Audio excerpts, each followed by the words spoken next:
Welcome to the Sword Gamer. Robert. I'm your host, Rob. Welcome to Gladiators. You will go my second whistle. You'll go my third whistle. So, hello, welcome to the show. It's 30. No, wrong. It's. Oh, dear God. I've got no words left in my mouth. It's Thursday. It's 40k day. You're plenty of something else in your mouth, then. And it is time to talk 40k with my two show hosts this Thursday, both Mr. Nikolai Peart, sorry, hello.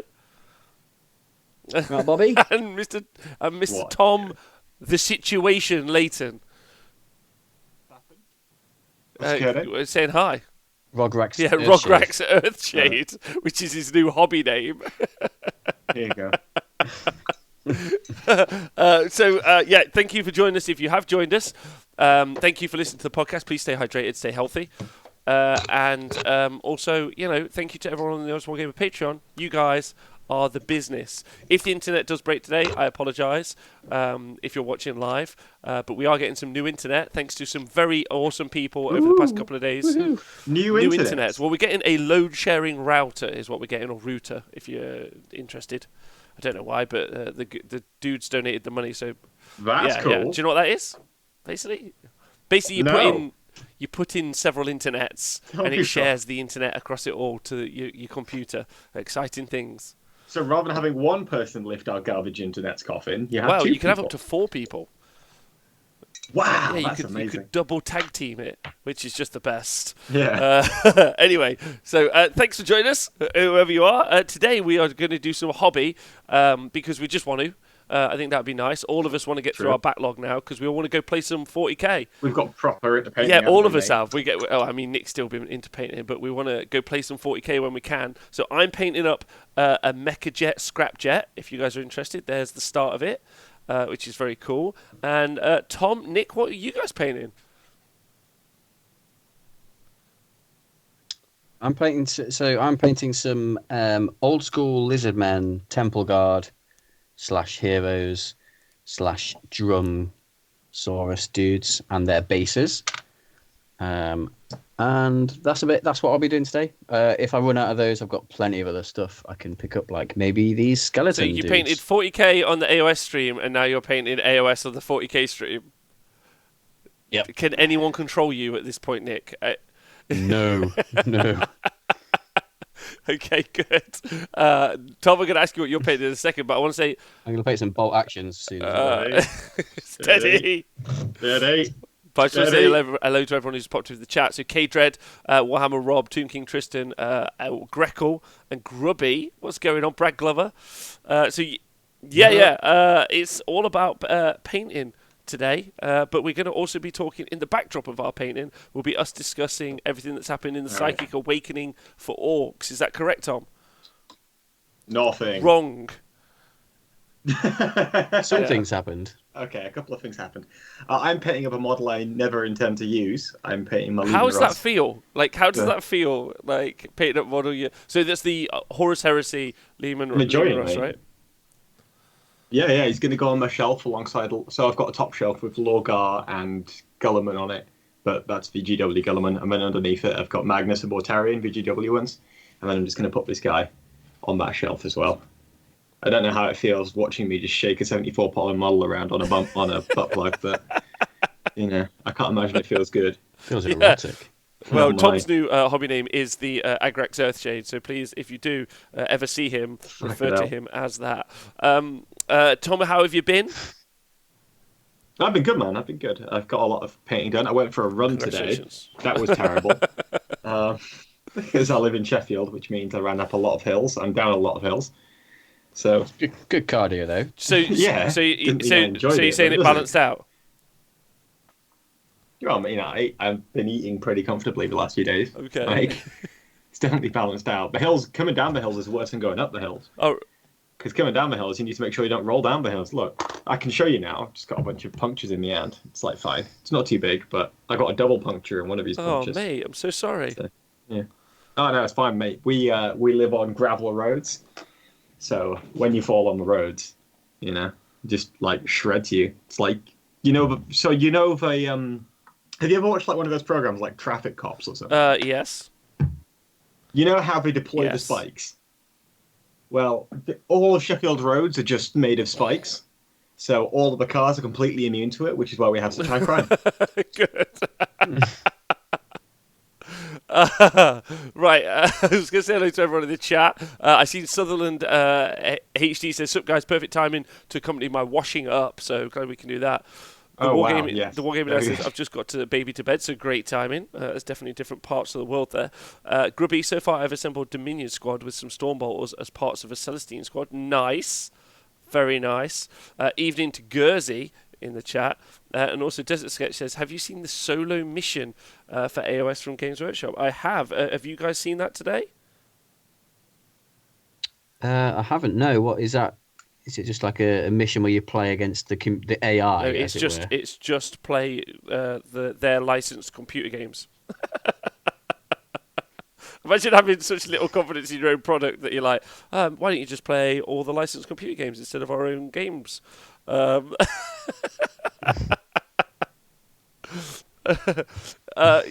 and also big shout out to anyone who was with me earlier today when we went to raid Disney Kid Paints or whatever his name was, Art of Disney.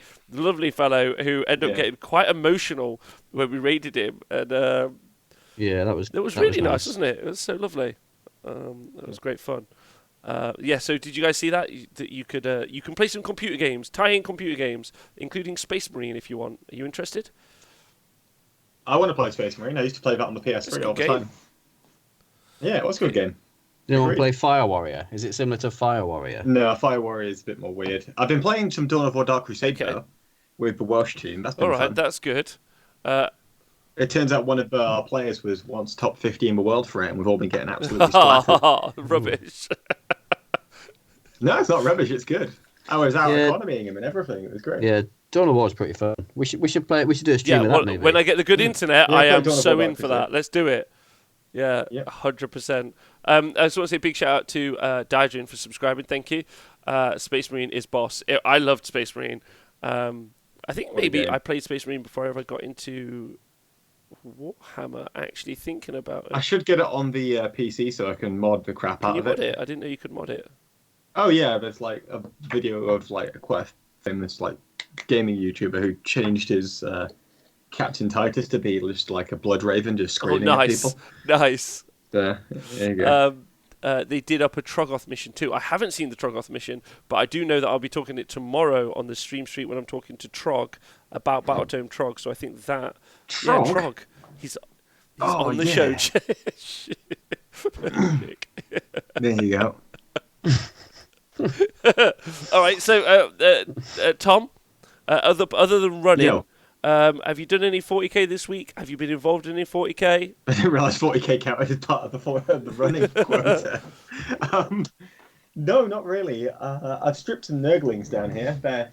When the bubbles dry, then I'm gonna, just put some sand on them so I can spray them. Just get them up to a tabletop standard. What else have I been doing? It's just been painting, really, mate. I think I played one game on Vassal the other day. How did that go? Against Rob Edwards with my Grey Knights.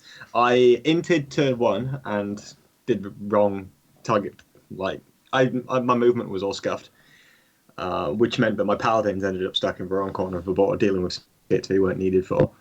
But it meant that I could deny him. We were playing ITC for the Outpost League, which is a Sheffield-based league, and it meant that I denied him 8 of his 12 secondary points straight away, so I could keep him pretty low. I kept him to 14 points, and therefore it was I won the game, but I just didn't.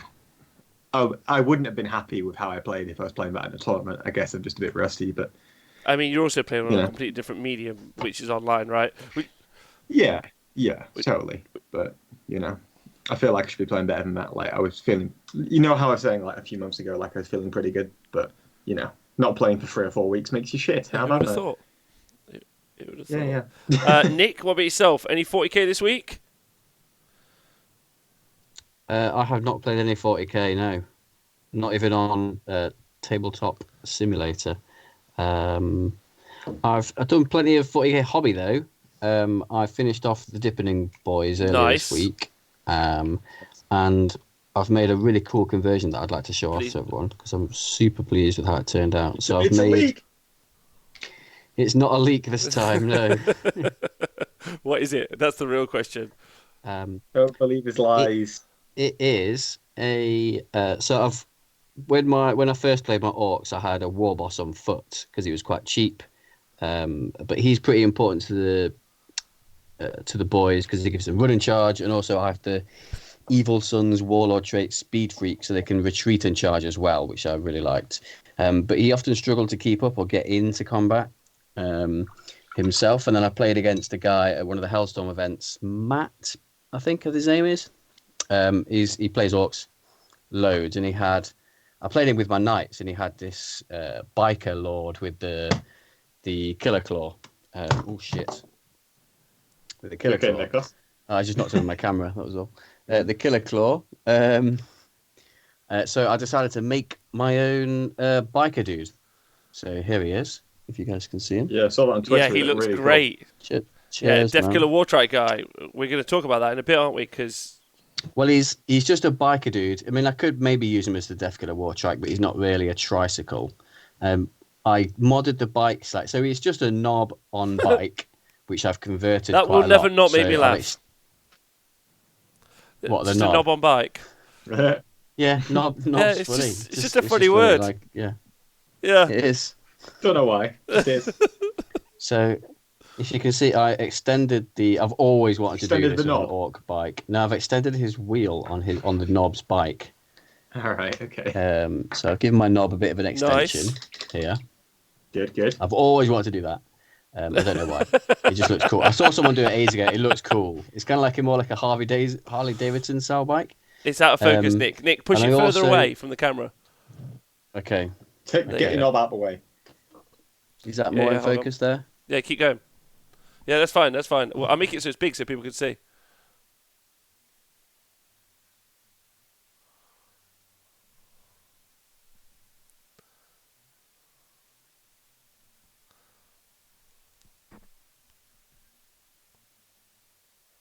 Oh, hold on. So I've extended it at the front. Yeah. I've extended it at the front, and I've also increased its girth at the back. It's a big. So knob. it is much bigger now. So this is, and it also looks more like the old style orc bike. I don't know if anyone remembers those. They had two really wide guns at the side that stick out the front. Yeah. So Games Workshop kept that in their redesign of the new bikers, but narrowed them down a lot. But I wanted mine a bit wider so it looked more chunky. I put a load of armor plates on the guy, put a big killer claw on him. I put some more guns at the front. Some more guns at the front here with a little targeter as well. And then I gave him a storm shield with like an orc symbol jammed on it. That's to represent the fact that he's going to be made the biggest boss, which gives your Orc Warlord an invulnerable save. So I wanted to give him something that represents the fact that he's got an invulnerable save. Mm-hmm.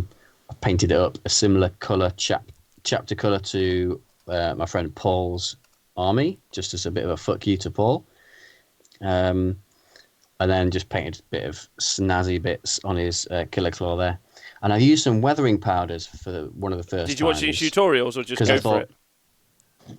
No, I just kind of went for it. I just stuck a load on a brush and slapped it on, really. Dry brushed it on. I've not sealed it in yet, so it might rub off, but I can just put it back on. Because he's riding a bike through like a deserty red plain, I thought it doesn't make sense if his wheel's clean. So I just dusted the underside of the bike here and at the back and slightly under the weapons, and then lots on the front wheel.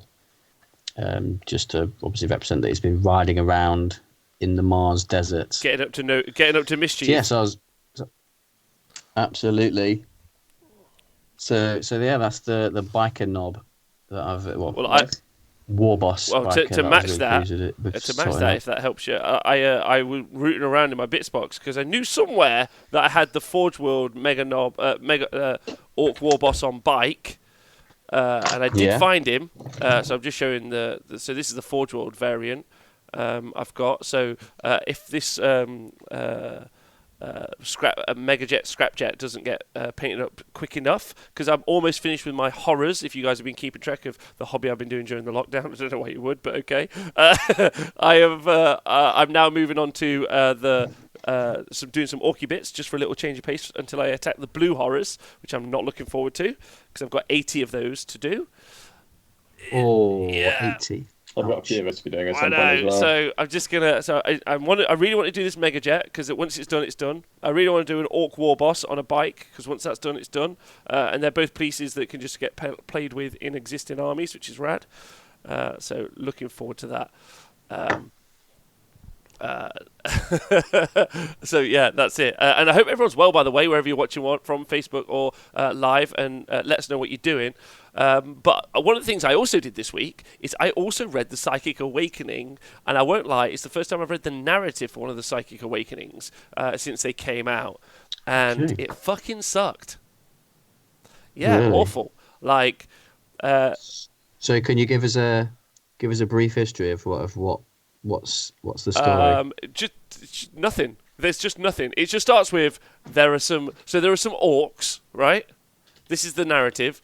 They know that Gazgul is somewhere, so the Space Wolves decide to go and track him down, and then it's just basically different Space Wolf battles versus different Orc battles, and they're like, this bit happens here, this bit happens here, this bit happens here, and it's just toss. Like, there's no like awakening.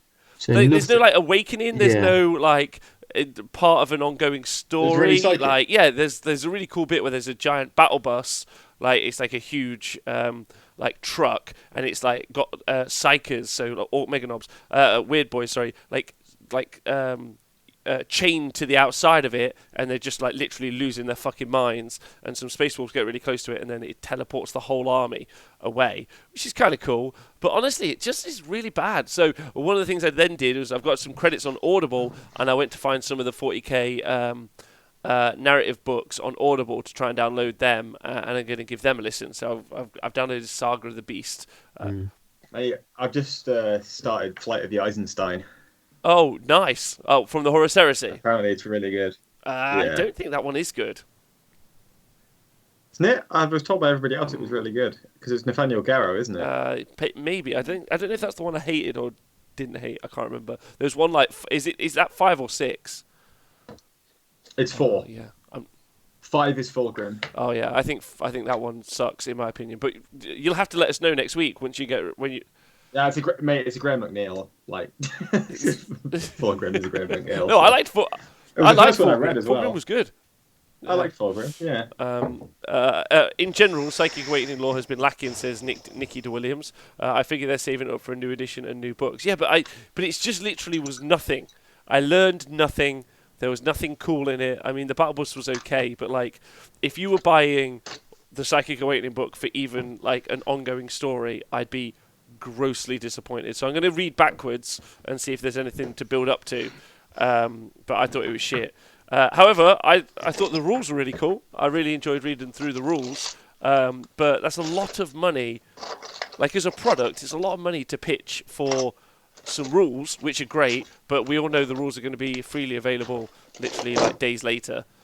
So surely put some good narrative in there, right? I don't know what you guys think.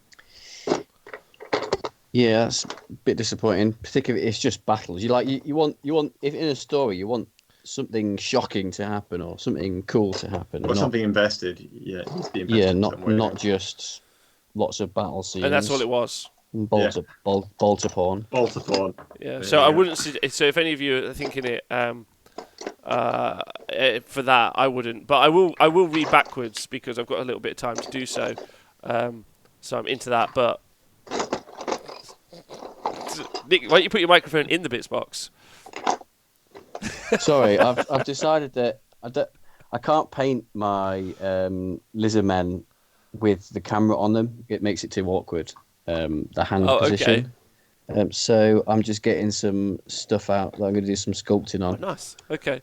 Do you want me to? I'm just letting people know what the noise is. It's not an issue. So anyway, we're just being dickheads, Nick. Don't worry about it.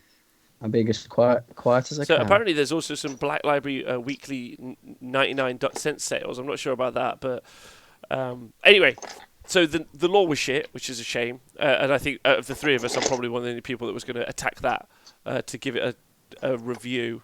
Only because you're one of the only few people who's going to read the fucking law. I'm into it. It really helps me inform some of the story.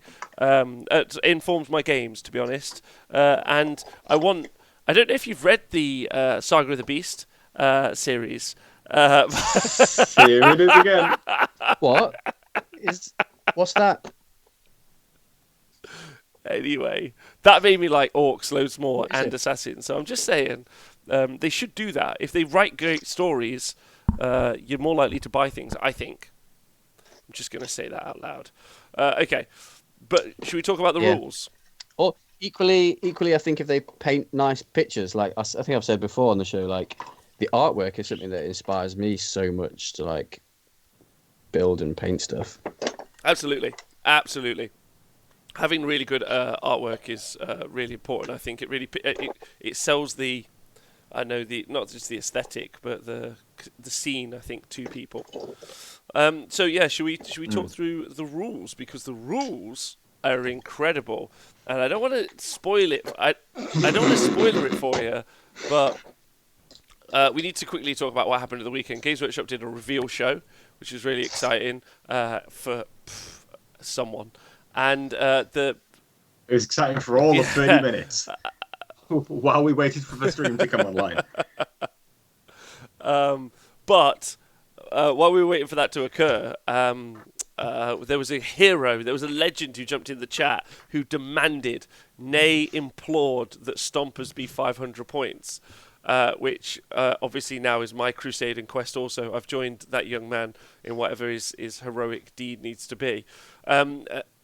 He said what all of us wanted to say, but we're too afraid to ask. Or we'd been banned from the chat, so we physically couldn't. Yeah. Oh, yeah. Well, we couldn't ask it. We were so any of those. So, yeah, 500-point Stomper.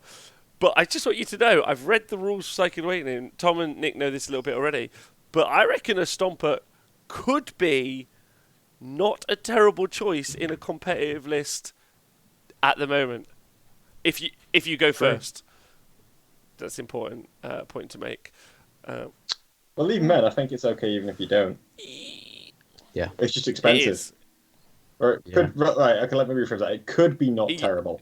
It's much like Gazgul. The hero has some ways where he might not be absolutely fucking awful. Yeah, the true power is if I was to go to an event with a Stomper and Gazgul, Tom, and do okay. That's the mission at this stage. But... And someone send me the Gazgul model and I'll do it. No, I'm going to do it. But I need a Stomper, which is heartbreak. Anyway, so should we talk about some of the special rules that you get from... Rob, I've got two. We can both do it. Yes! Let's go it. We'll call ours the Orc Bros list. Oh dear. We're going to do a doubles event with Stompers and Gazgul. Yes! A friend of mine, Matt, has 2 Stompers. So whenever he plays... His Orc army is... Orc Stomper plus whatever else I can fit in to the points level. And I keep wanting to get him to come along to a League of Knights event and just bring his Stompers. There's like a rogue Orc Stomper army in the mix. Who doesn't want a rogue Stomper army just flying around? So we'll talk about the stratagems that you can do, or should we not even do that? It's a bit of a weird one, really, the book. But basically, much like in Age of Sigmar or in 40k, where you can take different chapter tactics or sub-factions, instead of... these aren't...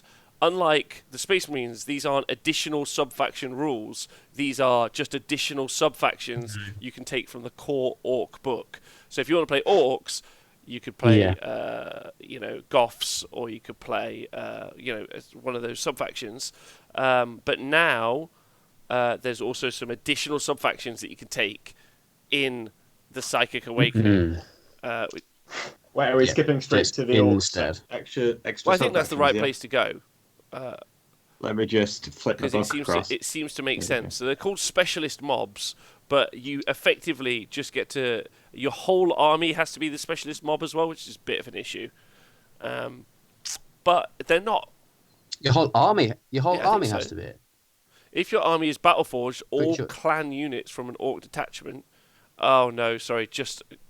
Oh, yeah, it's detachment. So it works the same way as... any of those rules work. So the different special rules you get are Pyromaniacs. So you get the Arsonists. So Pyromaniacs is the specialist mob. Absolutely fantastic. Arsonists. Arsonists.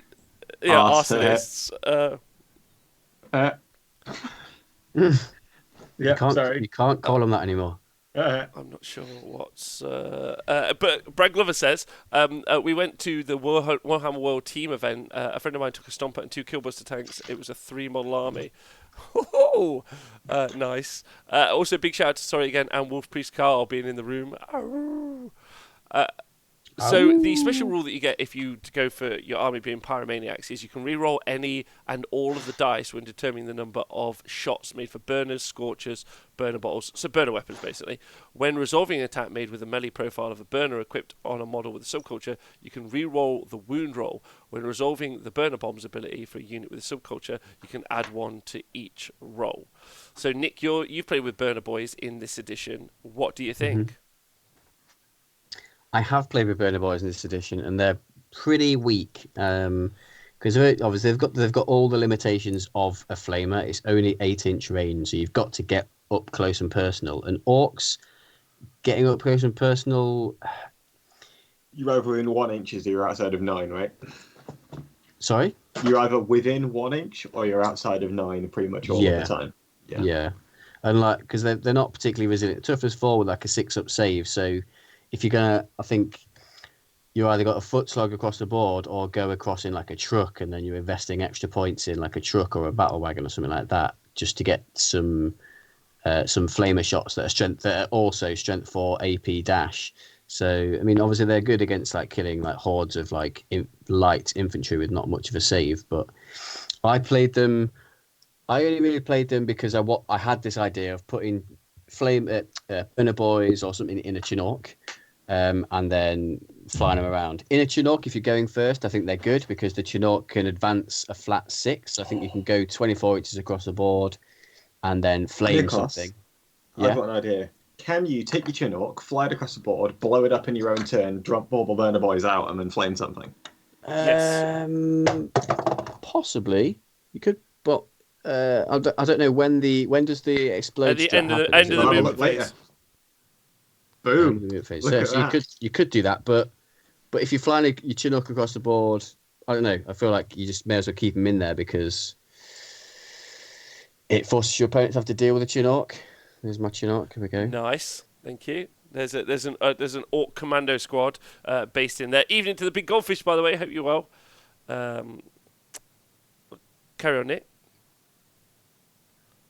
So if you're going first with them in a Chinook, I like the effect that you're doing, wobbling the camera so it looks like it's actually flying. Yeah. I don't have a steady cam here, sadly. No, but it's working well. I like it. So I think they were okay, but they were more of a fun unit. I don't think they're particularly strong in the game, and I don't think this will make them more reliable. But I don't think it would necessarily make them that worth taking, because I think it's just getting them there and into a good position because they're short range. Just a hard thing to do. I think there's just better choices like the Rocket Boys or Looters that sort of are in that slot. Well, I think you'll agree Looters are better than Burner Boys, right? Yeah. Okay. To give you guys some quick info, Tom rubbished Looters as being a rubbish unit for literally months on the show, which was a giant for about 6 months, which was actually a giant troll that he'd organised. He then no, not even that. It wasn't a troll. I used him in a different role. So, a role that everyone else was using him when was still hot garbage and remains hot garbage. But then Tom took them to an event. So this is the important point. He lied to you all. He's a liar. Event. Yeah, he lied to me. No, he lied I just to used Nick. him in a different Nick way. hasn't forgiven him. Still, sometimes he texts me. Still hasn't forgiven you, Tom. All right, Rob. If you were to take your Zinch army and you were to run it as a melee army, how good would that be? Not as good. Yeah. Right, it'd be shit, wouldn't it? So if I see someone doing that, I'm going to call it shit. I'm then going to use it as it's meant to be used. It's as shooting, but not as an anchor. Use it as something just to ping things off and be annoying, and not necessarily something to carry your army with. Okay. Oh, there we go. There we go. So, with that said, But you still lied to to us all. Yes. Giant fibber. Yes, I did. The looters So long yeah, con. and there isn't really much else that you would want. Obviously, burner boys are the obviously optional thing that you would want there, and it just isn't very good as a. Although the arsonist rule does give the burner bomber +1 to its burner bombs, which means if you're flying across infantry, you're getting, I think it's 10 dice and a 3+ now doing mortal wounds. So And you they can do take that. it as a battalion with 2 burner bombers in it. Yeah, You could you do. could do. You could do. You could intentionally just. When we get to it as well, there's a way to. Speckles also in the chat. What up, Speckles? I don't know if I just saw him, but What there we up? go. Oh, it's 8 o'clock. Is that why? Clap for Speckles. Oh, is it? Clap for Yeah, Speckles. Speckles. This is Yeah, what it we is do 8 now o'clock. in England. Why are we all Because you clap clapping for the Speckles? NHS on a Thursday at 8 o'clock. All right, okay. Well done, NHS. You guys are great. And also people who work in shops and delivery people and people who work on farms and scientists and everyone. Everyone apart from that guy. I thought he had a Who, different job. Speckles? No, he works for the Yeah. NHS. Oh, you mean the titty photos. Okay. He does also take titty photos. Yeah. But that's it's not a job. It's more of a... And It's all more the of a passion. photographers. Yeah. Yeah, keeping us going during these trying times. Yeah, everyone is an essential worker. You guys are the best. Thank you so much. Oh, wait. I could... Because I'm based in the city centre. I can hear... Wait. Someone's playing music. It's so great. They're playing Yeah, people outside things today. will only get better. Will only get better. Oh my god, I feel like I'm at a wedding. This is the best. Wait, people play that at What, weddings? things will only get better? Yeah. But they also play It's the End of the World as you For all know you it. lonely bastards at this wedding. Someone's really going for it outside. Anyway, well, that's gone. So it's an okay subculture, but it's not great, especially when it's up against other, like we say, sub-factions that you can take. Next up. Yeah, if this Or was just something that you could take in addition, that would be amazing. If you could take 2. Like if you could take like your normal evil sons or whatever, and then also say, like a tactical doctrine, they're also pyromaniacs. That would be amazing, but sad. Yeah, I agree. Right, next up is Hunters, the Sneaky Devils. So this is infantry models, excluding Gretchen. Whilst this model in a unit with this subculture is within a terrain feature, is on or within a terrain feature, it gains a 5+ invulnerable save, which isn't terrible. When resolving an attack made with a melee weapon by a model in a unit with this subculture, while that model or any model of the target unit is on or within a terrain feature, you improve the armor or penetration characteristic by 1, so a +1 AP. So this isn't awful if you're deciding to like take a big unit of like mega knobs, and then you've got somewhere tasty that you could deep strike them onto, or I think you can jump them. Yeah, jump them.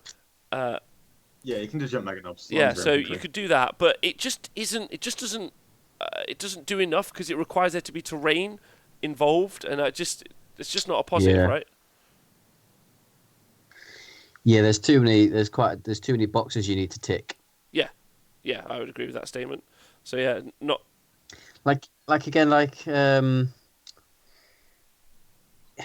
It's hard not to be salty about this when like they give Marines so much and they don't give Orcs. Like let's look at Iron Hands, like the Iron Hands tactical, the chapter tactic, and then the doctrine. Obviously, I know that's changed now, but it just gave them so much, and it was just always on. There was no, you don't have to meet any requirements to get it. Yet they make like this one, you've got to like we said, you've got to work so hard to actually get any benefit from it. Yeah, it's just really tough, and it's leading into. I'm gonna make a statement. Orcs. Oh no. Orcs are one of the best shooting units, best shooting armies in the game. And I said this ages ago, and I still think it's true. I think they're the shooting army. We were having a chat earlier, weren't we, about 90 boys and maybe getting more boys. I actually think I'm going to run a list that's got no boys. It's just going to go 3 lots of 10 Gretchen. Do a 468 gross, yeah?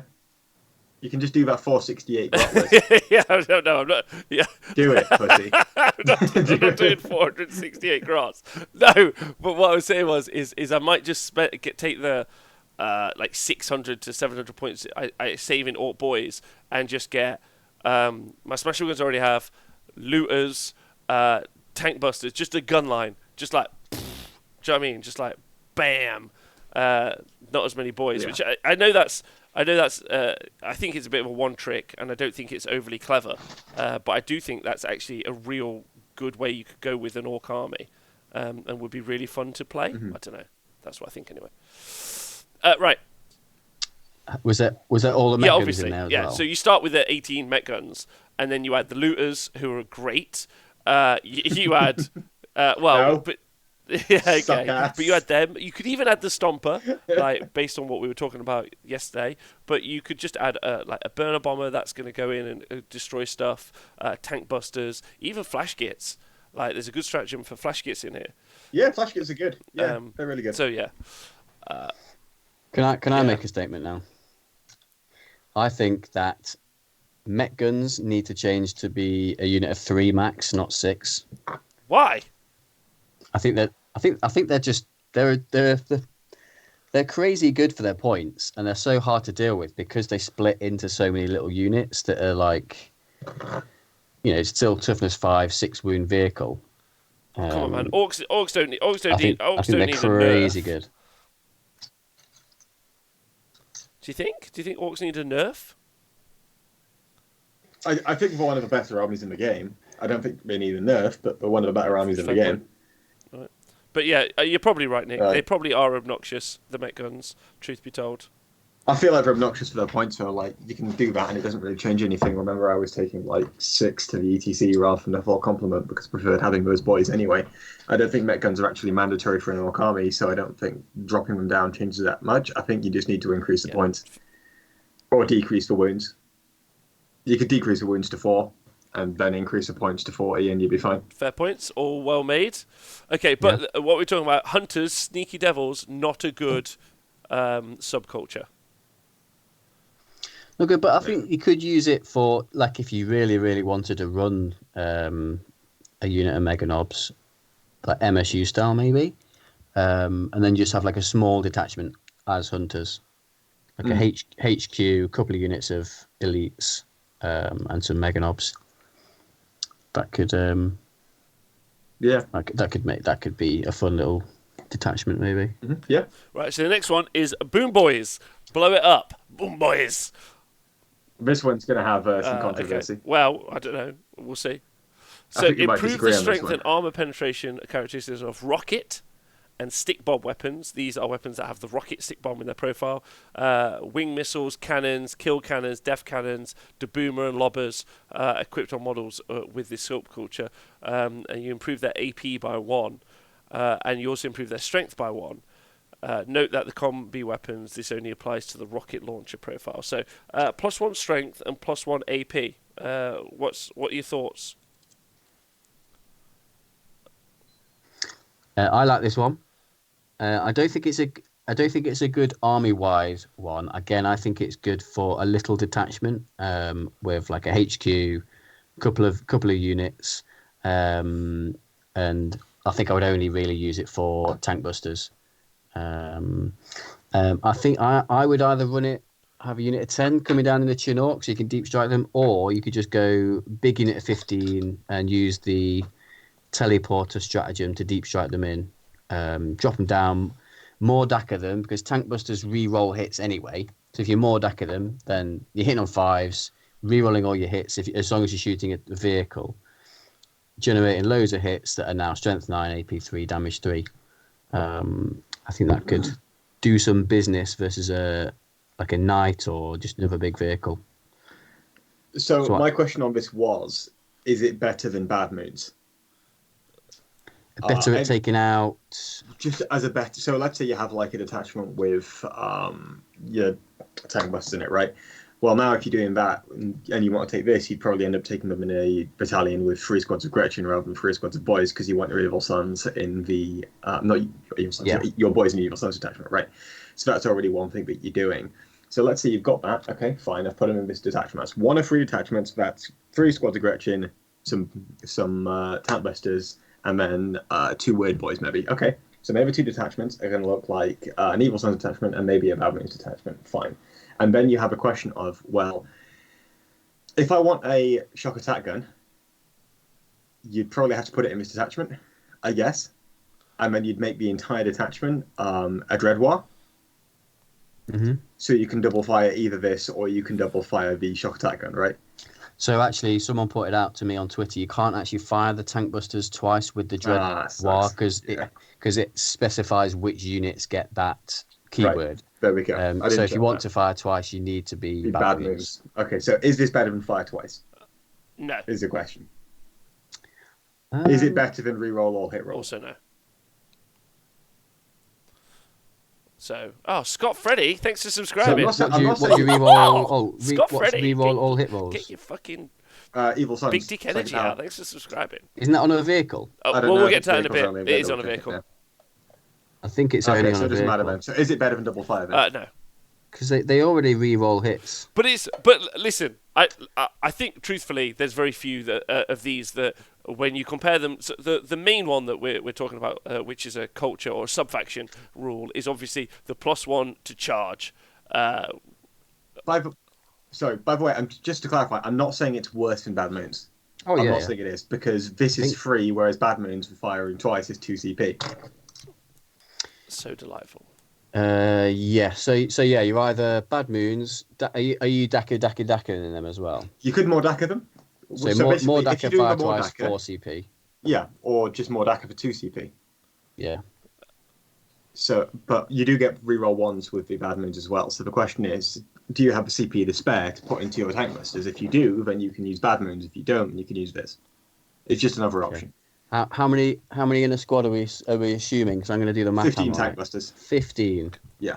Okay, so let's do. You guys carry on. I'll do some. Sure. That's fine. We can keep going. Well, down the list I'm just going to talk about the fact that I like the idea of a again, show you some modelling stuff. So the orcs have got I'll talk about this quite a lot, but you pay for a lot of guns on a lot of different orc units when really you don't want to pay. They're a bit like a really good example of something I think is a Deathwing Knight or Deathwing Knight unit. You pay for them to be exactly what you want them to be. They are a combat unit with a good weapon, a great save, and nothing else. You're not paying for any additional shit that you don't want to have, which is great. Which they're not the best unit in the game in any shape or form, but you're not paying any extra points. You're getting them as is, right? With almost all units, killer cans like this. You're not building around them. Well, you are to a degree, but you just get them stock standard. And you don't need to change anything about them. No buffs, nothing, no variables. Well, what I more mean is like, let's say you stuck, I don't know, a shoulder-mounted melter gun on top of a Deathwing Knight, right? You'd now be paying for that, and you might not want that, and it might be a useless weapon. It takes away from your theme. Frank's, thanks. No, just more their role in the army, like. No, that's what I'm saying. That's what I'm saying by theme. For example, let's say I'm building an army. What's an army with a really good win, with a really static win condition? Possessed bomb, right? Your win condition is your possessed bomb running across the board and munching everything, right? And everything in your army is built around you doing one thing. That's your theme. Yeah, is what I'm saying. Whereas again, if you're building lots of different things into your army, they're not necessarily all the same theme. It's like playing Magic and building some red cards into like a white deck. Oh, I guess you could do that. Yeah, I do. I was just more taking your term of talking about roles specifically. But yeah. So one of the things about orcs is fucking tons of the units have just got a rocket here, a rocket there, a fucking whatever here, like, and it's all a bit much all over the place. But then the list isn't working together towards the same goal. So what I really like about the Boom Boys one, where it makes all the rockets good, is there is ways to just go, right, okay, I'm not going to win this tournament, but I'm going to take a shit ton of rockets and have a great time. And then if you lean into only that, where everything has rockets, it's because the rockets for orcs aren't bad. If you roll well for orcs, it goes really. They're definitely better than if you roll well for orcs, it goes really bad for your opponent really quick, like really quick. But that is it's you have to get lucky, as opposed to Space Marines where you're guaranteed to get the dice rolls you get in because you're hitting on 2s, re-rolling 1s, pretty much, although not always. Are we bringing back the can wall? We could do. That'd be fun. Right, shooting is shit for orcs, but it's not. That's the point. We'll talk about it, but it's not. It's really good in my opinion. Yeah, better than their combat. Good. Okay, one of the few armies that could outshoot Marines. You guys want some maths? Yeah. So, using the Math Hammer app, I was using the Math Hammer app, so assuming that was correct. So the assumptions I made was we're shooting at a knight who's rotated his iron shields, who's got a 4+ save. This is the best case scenario for this. Yes. So, so we've got the Bad Moons do 9.7 wounds Each time they fire, or including a double each time, fire? and then 19.4 if they fire twice. Okay. And then the Boom Boys do 12.9 if they fire with all the same conditions. So including re-rolling 1s on the Bad Moons, yeah. Well, they're shooting a vehicle, so they always re-roll all their hits, tank busters against a vehicle.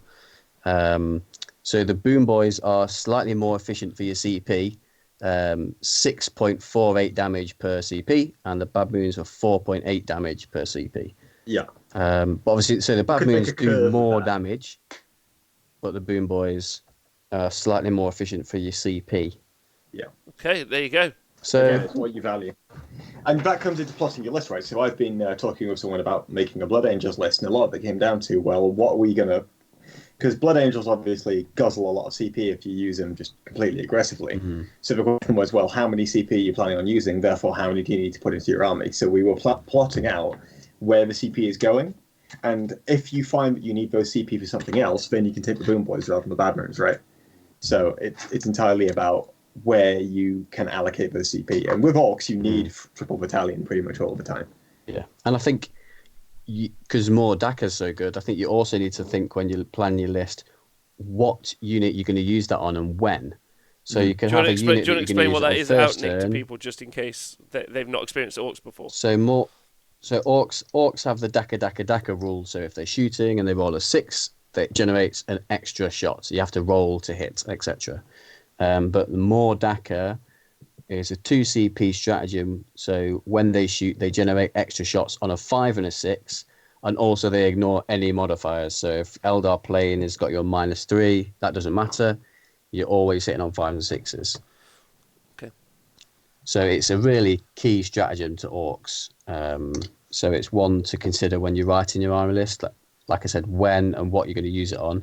So if I was deep striking in 15 Boom Boys, I'd want something in the first turn that I was going to use it on, or you're just sort of saving your CP in the first turn for it and only using it on that unit. But what I would tend to have is the souped up shock attack gun to use it on most of the time, but then use it on the Boom Boys or your Bad Moon tank busters in that key turn when you want to finish off a knight or something.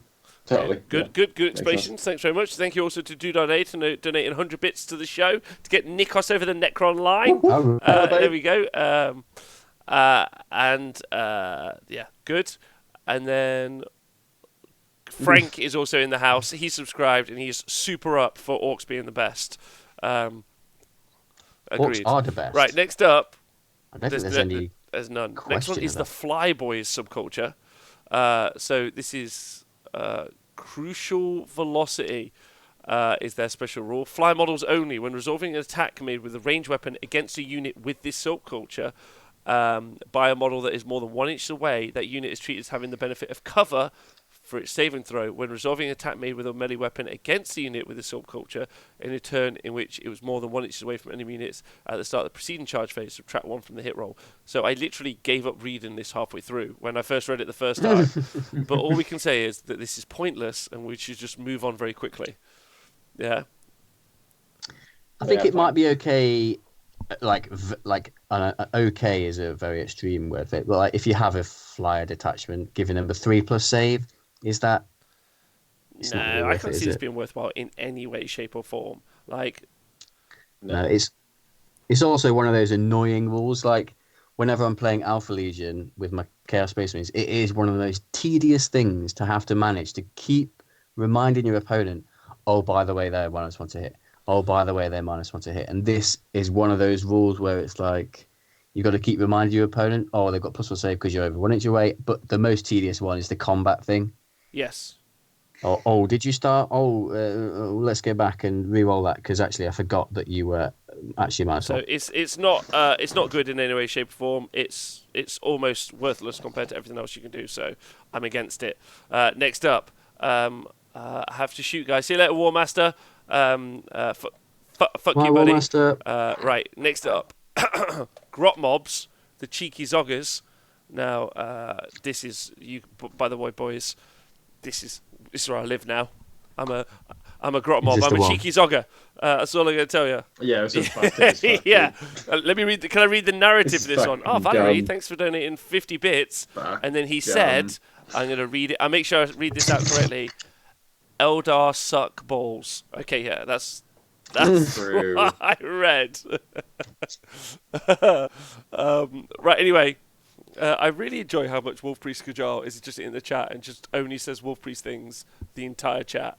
Like, he's just like, I'm doing what I'm doing. He's a I'm doing what I'm doing. I don't yeah. give a shit about you guys, and I love him.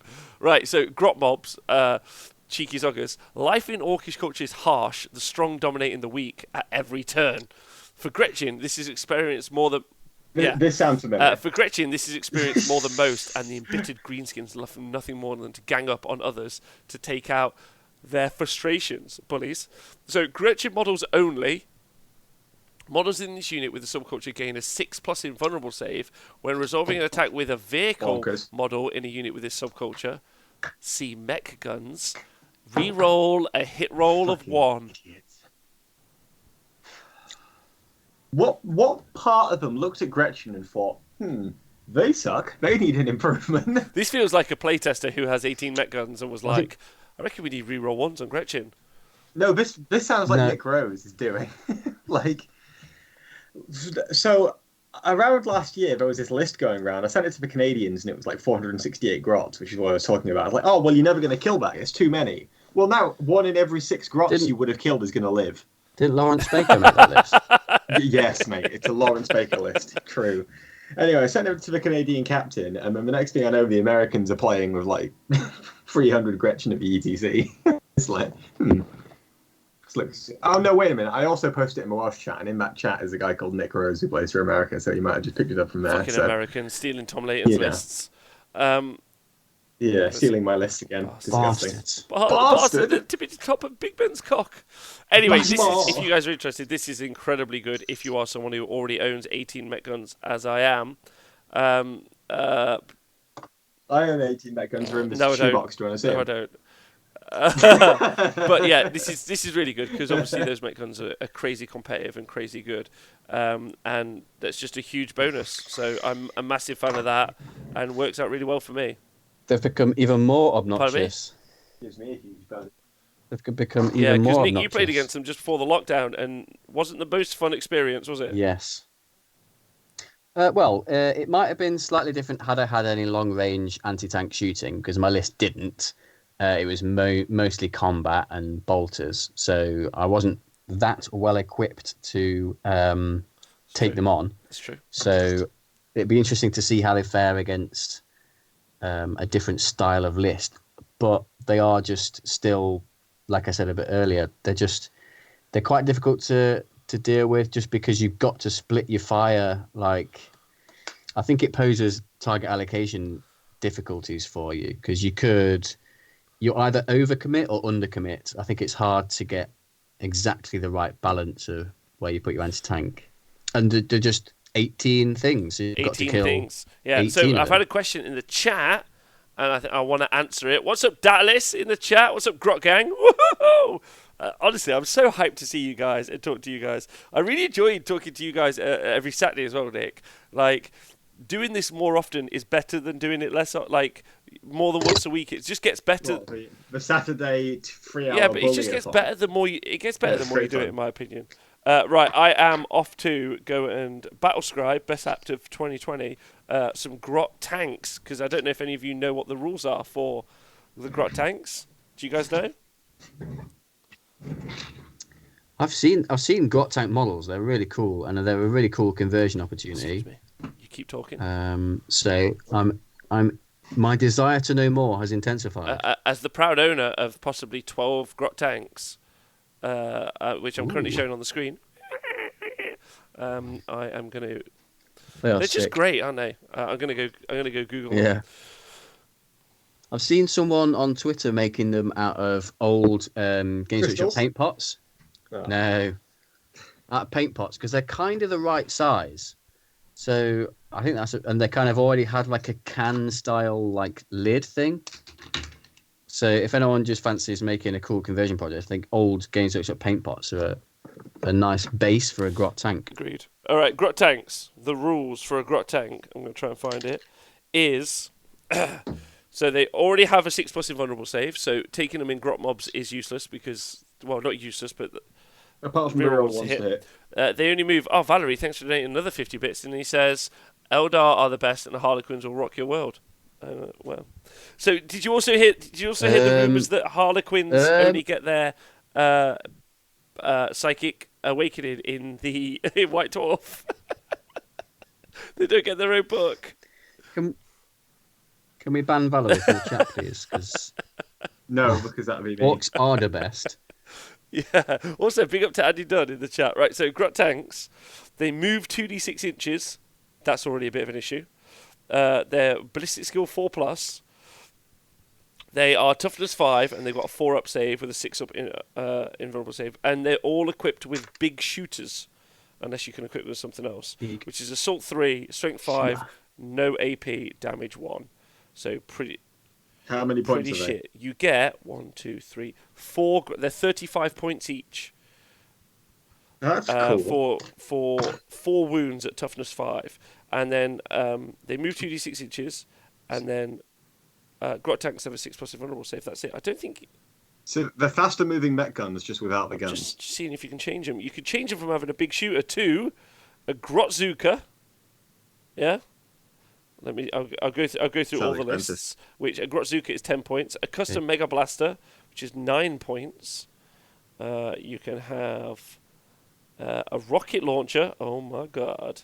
And you can also have a Scorcher, which is 17 points. So let's go back a little bit and re-look at this. So in the cheeky Zoggers thing, no point having the Scorcher because you're not getting much benefit from the reroll ones to hit. If you want to go for the rocket launcher, it's 24 inches, obviously. Assault 1, strength 8 -2, 3 damage. I moved 2d6 inches, so that's spooky. Yeah, that is spooky. And It's not a bad option there, I think. the custom Mega Blaster is Assault 1, strength 8 -3, d6 damage. If you roll 1 or more hit rolls of 1, the bearer suffers a mortal wound. Right, so I mean that's not bad, is it? With the custom Mega Blaster, they come in at 39 points. So what do you want them to do in your army, though? Like, what role would they fulfill? I want that them helps to you just win be a game? more mech guns, but pretend mech guns. Fine. There you are. There's your And then army. Have fun with it. there's a Enjoy. Grotzuka, which is heavy 2d3, strength 6, AP 0, damage 1. But that's So gone. Sorry, carry on. No, I was going to make another point completely off topic. So if you wanted to go for, I'm just going to double check this because it's fun. They're all ballistic skill 4, and obviously they get Daka. So if there are any 6s to hit, they're going to generate an extra hit, and also rerolling 1s means they're more likely to, which is really exciting. But if I wanted to go for the custom Mega Blaster, which I 100% do, and I want to max out, I don't know what the max for this unit is. How many you can take max? I'm just going to keep putting them in. It definitely won't be 15. So I'm going to see if you can take 12, but I'm not sure you could take 12. But that would be cool if you could. Grot tanks, fast attack doesn't say. Grot tanks are 40 mini sections, so you can have a maximum of 8 for the grot tanks per unit. So you can take 24 grot 24 tanks. grot tanks. And that unit is 312 points, and that'll get you that. But unfortunately, that'll just generate you 8 shots at 24 inches, so it's not that good. But they're kind of. I mean, it'd be really funny To take a wing of grot tanks, 2 wings of grot tanks. To take 24 grot tanks. Yeah, 24 grot tanks and 18. Take a yeah, full 18 grot mech army, guns. yeah. Yes, it would. Yeah, and then just Gretchen to fill it in. I presume they have to stay as a unit, or do they split off like No, they the don't. Mech guns? They sound great. Although try killing that in ITC for a kill 1 Yeah, point. or if you just give them, you put obviously the 5-up invulnerable save from the KFF around it, and they're re-rolling ones. Yeah, turn 1, but then you're going to drive off and just run at people with 24 They're grot also tanks, fast obviously. attack choices, not heavy support. Yeah, there you go. So we've decided that if you wanted to run grot mobs, that's a brigade. Exactly. Laughing. Hey, fantastic guy. So grot mobs. You obviously mech guns are good, but grot tanks might be good as well. It might be funny. I think that would be a fun. What about kilocans? I want to know if kilocans are worth it. No, Nick, they're not. But do you want me to go and research what kilocans can do? If you want. No, I will. Like, can they have? Because if you just get it, so the grot tanks can just have 1 anti-tank shot. You're getting the reroll ones to hit, which makes them slightly more reliable. But is there a version like the kilocans or the grot tanks that can just have loads of DACA, like loads of big shooters or anything like that? I'm going to go search him up now. To get a little bit more value out of the reroll ones to hit. Just give everyone some sort of information. These units have been so bad for so long that it's been hard to like retrack them or keep an eye on them. But 100% going to go look at him now because it'd be interesting to look at. So if you wanted to go for kilocans, Megacheck, Scrapjets, Stormboys, Deathcopters, Meg Guns, Battle Wagon, Gun Wagon, Bonebreaker, kilocans. So they're toughness 5. They've got a 3-up armor save, and they can have 1 kilocan and 2 additional kilocans. They've obviously got the Gretchen keyword. You can have loads of kilocans. Wow. Right, so they're armed with a big shooter, a rocket launcher, a Grotzuka, or Scorcher, and either a Buzzsaw or Clanclaw. So you get a rocket launcher, which is that strength 8 minus 2, 3 damage for the price of a kilocan, Nick. And you've got the Scragam rule, which is add 1 to the tax characteristic of models in this unit when it contains 3 or more models. The tax characteristic of models in this unit when it contains 3 or more models. Okay, sweet. And then they explode. So maybe, I don't know how many points they are though. Full Greener says that he's planning on running 12 of them and just run at people. It's going to be shit, but look awesome. You need 12 more there. Kilocans are cool. But let's go find out if they're actually any good. I think they're heavy supports, which is they are. So kilocans. This is going slower than I wanted to. Oh, they start out base as 35 points. That's pretty crazy. Yeah, pretty cheap again. That's with a big shooter and a Clanclaw, and you obviously want a change up in. If you run those at people, and you run 24 grot tanks at people, and you have all these smasher guns, but it's just like, well, how many wounds can you take off vehicles? Do you have enough at this stage? So if you took it with the rocket launcher, which I think is probably a better suggestion, in my opinion, but they are ballistic skill. You'd also have an orc army. Mate, take them all with Scorchers, Freddie. Take them all with Scorchers. It'd be great fun. Rocket launchers.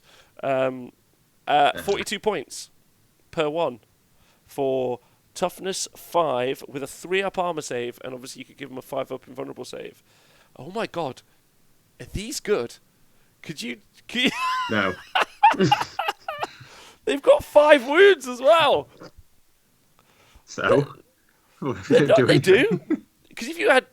You got a Buzzsaw as well in combat, right? Strength 7, AP 2, damage 2. It's going to rend all those guardsmen I stick out the front really nicely.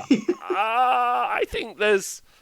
I'm feeling it. Hold on, I want 12 of these. Let's see what I can get for 12 of these. So 12 of these costs 504 points. Oh my god. Yeah, but how much? Okay, so they cost 5. So let's work this out. 504 points, 12 of those. Then about 1,000 points for 24. Grot tanks. 1,500 points, and then it's 200 points for the 6 smasher guns. So you're a little bit over. You probably can't run all of them. I meant some cheap ass HQs. It's such a shit army. Anyway, but then the whole Yeah, the whole army it'd be would be funny, ballistic yeah. skill 4 rerolling ones. That's Yeah. a thing. And toughness Huh? 5. And toughness And toughness 5. 5. Yeah, with a 5 up invulnerable save if Yeah. you've got a KFF in there. Well, it depends. You chase them around, but yeah. Even if not, you got a 6 up. Yeah, great. No, It'd be an amazing theme army. Like, if I you, reckon he'd I win some reckon games you with would. that. if you turn up to the table and saw that across, you'd just be so happy. You'd be like, oh my god, yes, I get to Yeah, play you'd against be having the this. best time. Stop it. Shh, everyone shush. If I were to say, but I reckon that could be Iron Hands. Because you remember that old build where all of the guns were like strength 4? Yeah. Maybe? I don't Do know. you not think at this stage 40k like is absolutely only about winning with meme armies? Because I feel like if we, 40k is a yeah, meme, that's what I'm let's be saying. honest. I Entire want game to I is want to a meme. 100% only win with orcs because it's memes. Anyway, so grot mobs great. Tin heads, which is next, crush 'em or crump 'em. Is killer cans, death dreads, mega armor, morkanauts, and gorkanauts, and stompers only. When resolving an attack, made with melee weapons by a model from this unit, add 1 to the hit roll. Nowhere near as good value. So not good at yeah. all Yeah. Oh, you can give the Stomper +1 to in hit. melee. Boo. Yeah, and the reason But maybe that's good. Maybe that's good for the mega knobs though. It's okay because it cancels out your Yeah, your Your power -1. claw -1. But the problem is that you can do the same thing with a War Banner as well, but also you really need the +1 to move and advance Yeah, and charge that Evil Sons gives you with but those also things. yeah. Like killing things that you hit isn't an issue. Getting But there also the is. biggest issue is that you spend most of the game in the shooting phase. It's very rarely that you're actually like you don't tend to generally get into combat very early. Yeah, it's a shooting game, and bonuses to combat, which is often rare, I feel is a huge mistake. So Yeah. Even if you were to give this to boys, I don't think you'd take it because I think the +1 for Evil Sons is just so valuable. Like you never need help just killing things in melee. Maybe these units do. Like even with Mega around the knobs, maybe because you have so few attacks. But it's just I don't know, man. It just doesn't really do anything for me. Yeah, no, all the other stuff like the death dreads, the killer cans, they're not resilient enough to walk across the table and get into combat reliably, are they? No. So if anything, you want their resilience to be buffed. agreed. Yeah. Well, potentially, or maybe even just make them faster, like give them the ability to like get +2 to their advance roll if they don't charge. Yeah, Maybe that's a the good thing. idea. Right. Well, Yeah. anyway, so it's not a good one, which is the future. Yeah, it's not Uh, great. Not great at all, I'm So afraid. then next up, Feral Orcs, Wild Boys, War Boss, Weird Knob, Knobs and Boys only, excluding Bikers and Mega Knobs. Models in a unit with subculture can pile in up to 6 inches when making an advance roll for a unit with a subculture. No. Roll 2 additional dice and discard the 2 lowest. So you can advance and roll 2 dice, so you can you're more likely to get a 6 all the time, and you can pile in 6 inches, which is actually quite an exciting thing when you can activate twice. In a world where the jump and Unstoppable Green Tide exist, I don't rate it. In a world where they don't exist, it's great. Maybe you take 1 battalion of Evil Sons and 1 battalion of this. That way, and then you use the Evil Sons to deep strike across, and then you use a +1 with the rerolls to get consistent charges, and then the Foot Sloggers, you just use this, and then you advance further. Yeah. Because you'll get more value out of the extra advance roll than you will. But will you?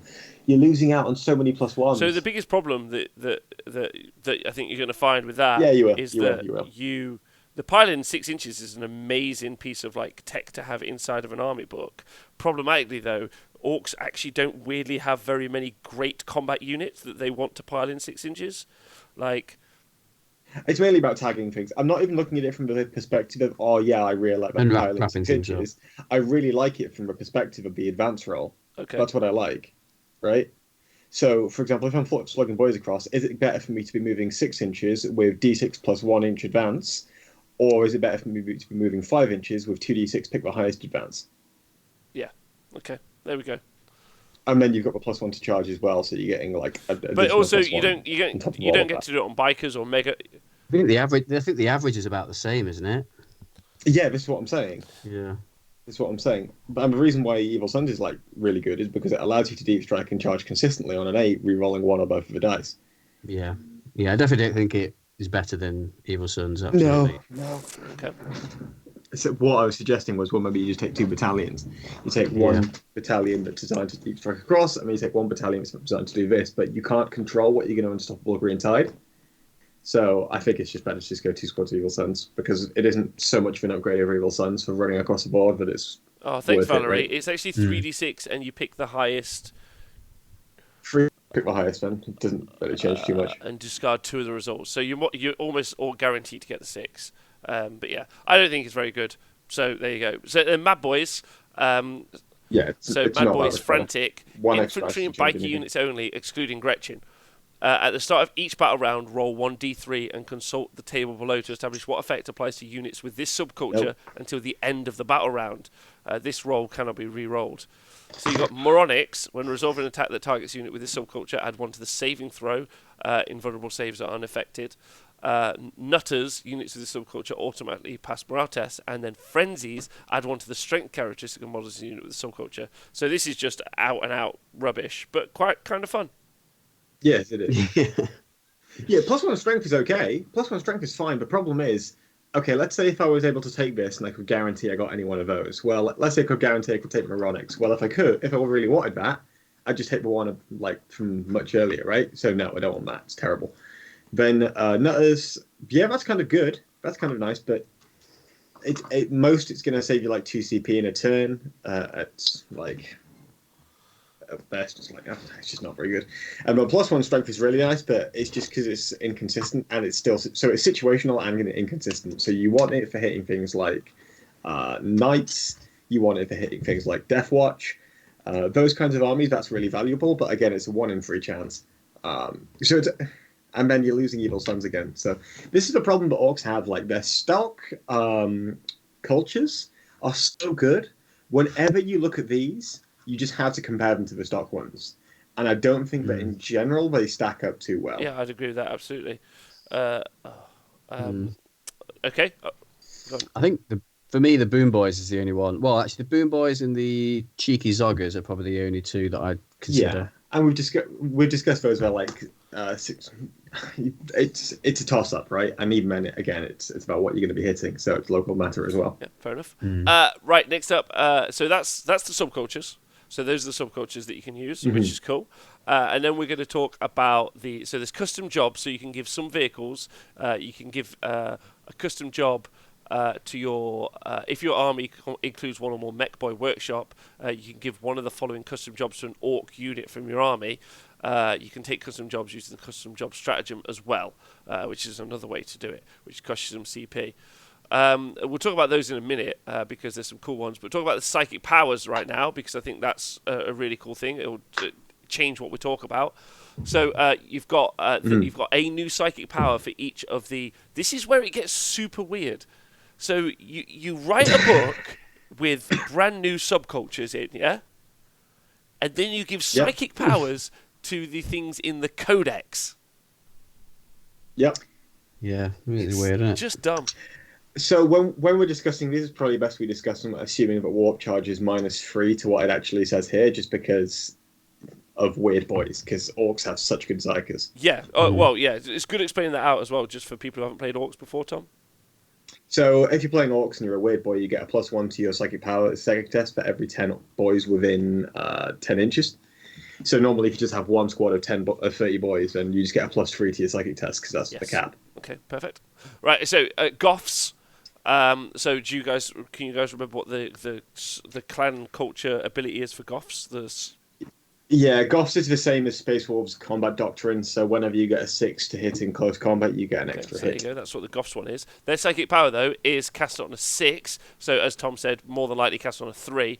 If manifested, select one friendly Goth unit within 18 inches of the psychic until the end of the turn, charge distances of less than 7 inches rolled for that unit after modifiers count as 7 inches. So you basically make an automatic 7-inch charge. Yeah, that's pretty good. The problem is I don't want to take offs. Carry on. I'd also agree with that statement. Absolutely. Yeah. Next up, Death Skulls. Their subculture, what does that do? So Death Skulls is like the Salamanders one, so you get to roll 1 hit roll, 1 wound roll, and 1 damage roll every time a unit fires. But obviously that doesn't work for mech guns. So that is Maniacal Seizure, and it's cast on 7, so that'd be a 4. If manifested, select one enemy unit within 18 inches of this psychic until the end of your next psychic phase. When resolving an attack made by that unit, subtract 1 from the hit roll, and when resolving an attack made from a friendly Death Skulls model against that unit, improve the armor penetration characteristic of the weapon by 1 for the attack. So AP minus become... Great, so now my SAG can be AP minus Yes. 6. Great. That's really good. So you're not very impressed by that? It's fine. It's not that I'm not impressed. I'm just like, I'm not, that excited by it. If I'm going to be taking a unit where I'm going to be getting massive amounts of value out of it, that'll be a unit like Looters or Tank Busters, but you're going to be taking them as Bad Moons or Boom Boys. So, Okay. no. Nick, any thoughts? No, I've not really played Death Skulls that much, and I think, I agree with Tom. I agree. Okay, good. Right, next up. I agree Next with up Tom. is Snake Bites. Constriction. Cast on a 6, so that'd be a 3. Select an enemy unit within 12 inches of this psychic until the start of your next psychic phase. Halve the attack characteristic of models in that unit. Not really relevant because very little combat happens in 40k. To the point.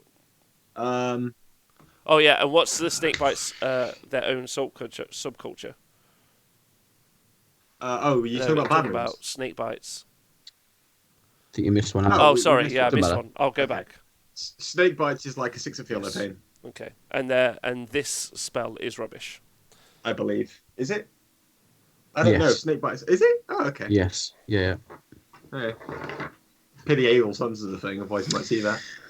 Oh, the attack characteristic. It's Within 12 inches as well. I mean, Nope, because you There's charge, not- you hit with orcs, you kill them, then you get shot at. You don't need this. You don't need this in your army.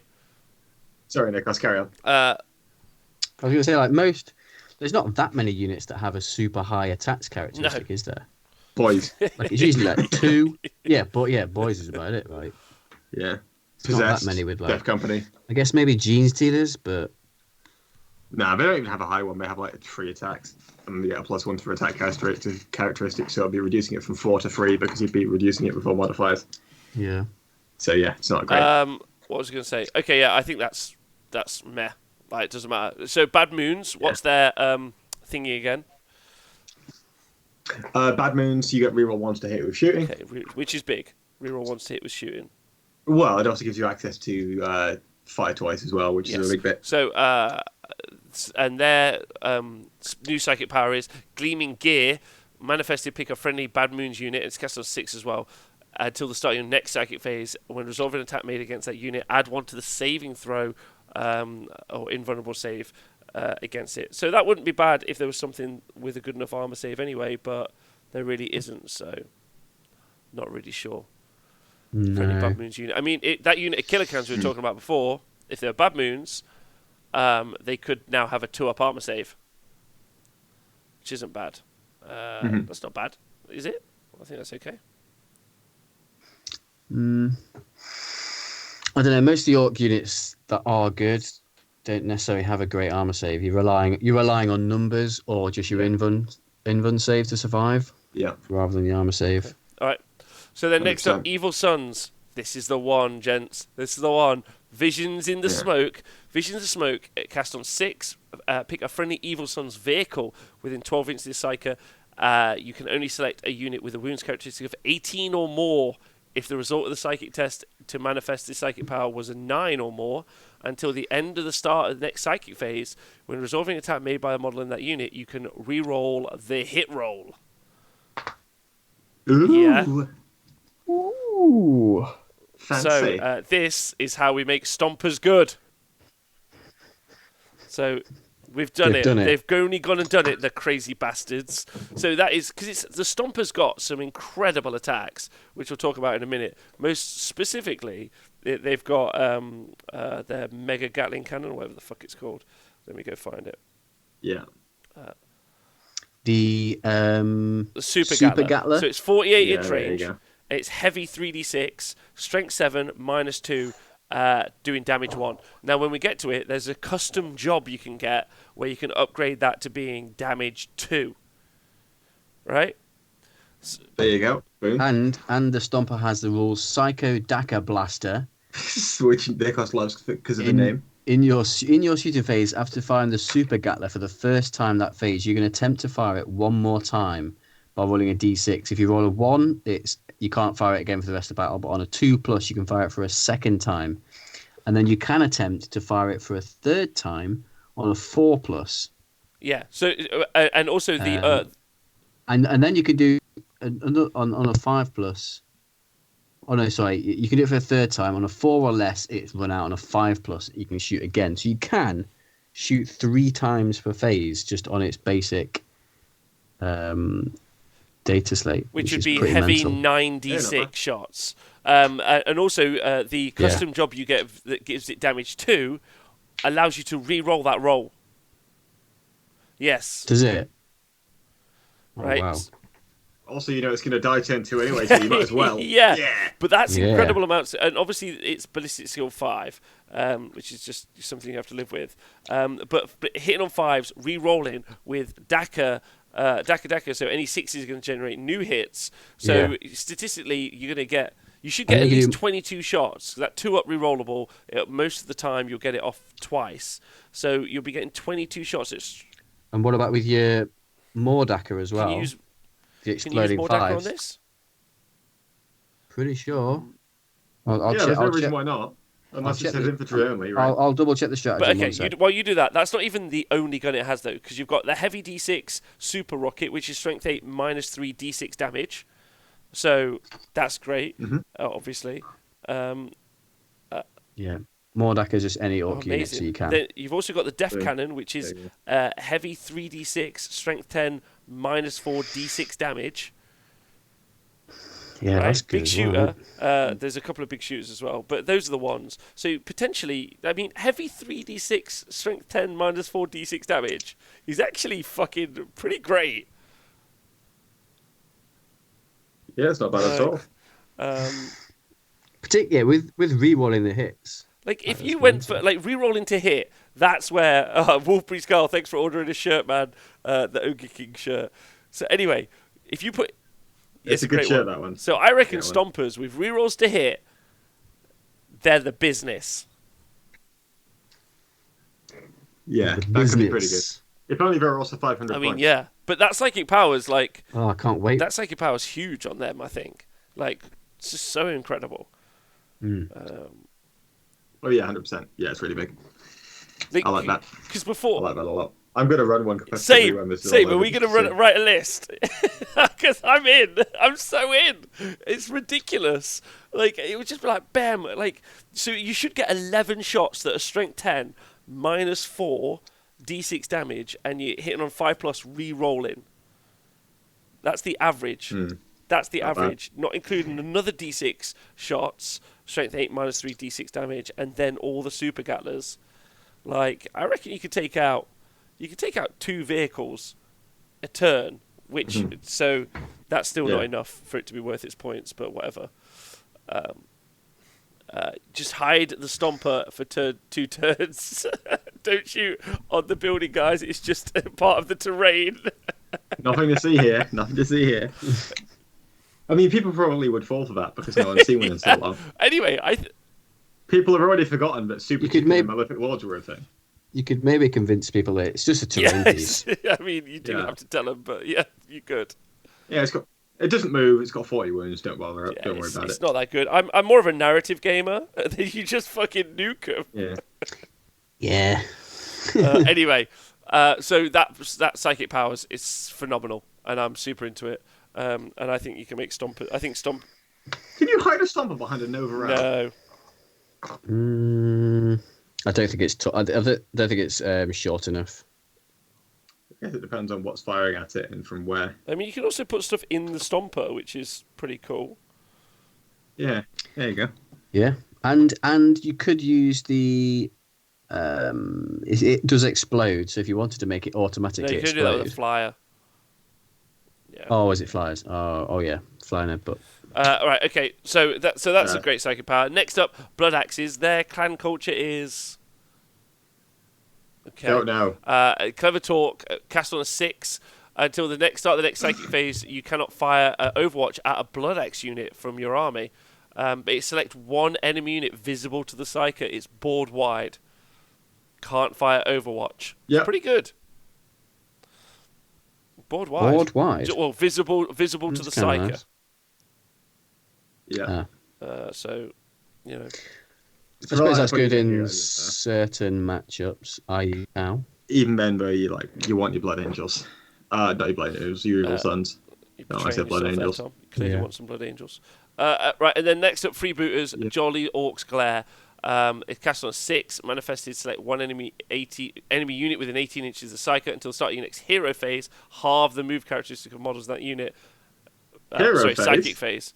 Halve the move characteristic of models in that unit and subtract 1 from advance and charge rolls you made that turn. So, yeah, pretty rubbish. Pretty rubbish. Anyway, what the fuck? That power don't have a range. The Evil Sun's one bear is definitely the most important one, but I would have probably said that anyway because Evil Sun's the most important Why are they the subculture most anyway. important anyway? So, because you only ever see Evil So Suns. they've just made Evil Sons even better. Yeah. Yep. Okay, so yeah, I mean, so there aren't actually many options for what that spell would be cast on if you didn't have a Stomper in your army, because it has to have 18 or more wounds. So the only other thing I can think is obviously the. Oh no! So Gorkanaut. you can cast it on a cheaper thing. It doesn't have to have 18 or more wounds. No, Maybe. it's just casting on something bigger means that it costs Oh more. right, I see what you're saying. Yeah. Well, I don't know what vehicle you'd want to put it on Yes. other than. Mech gun.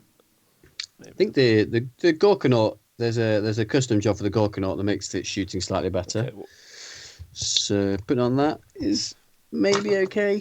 I don't know. And the Gorkanaut's only 300 points, not well, do you want to run 800. through, Tom? Do you want to run through the custom jobs? Can do. 1 second. I'll just put Rust down. Give me a minute. All right.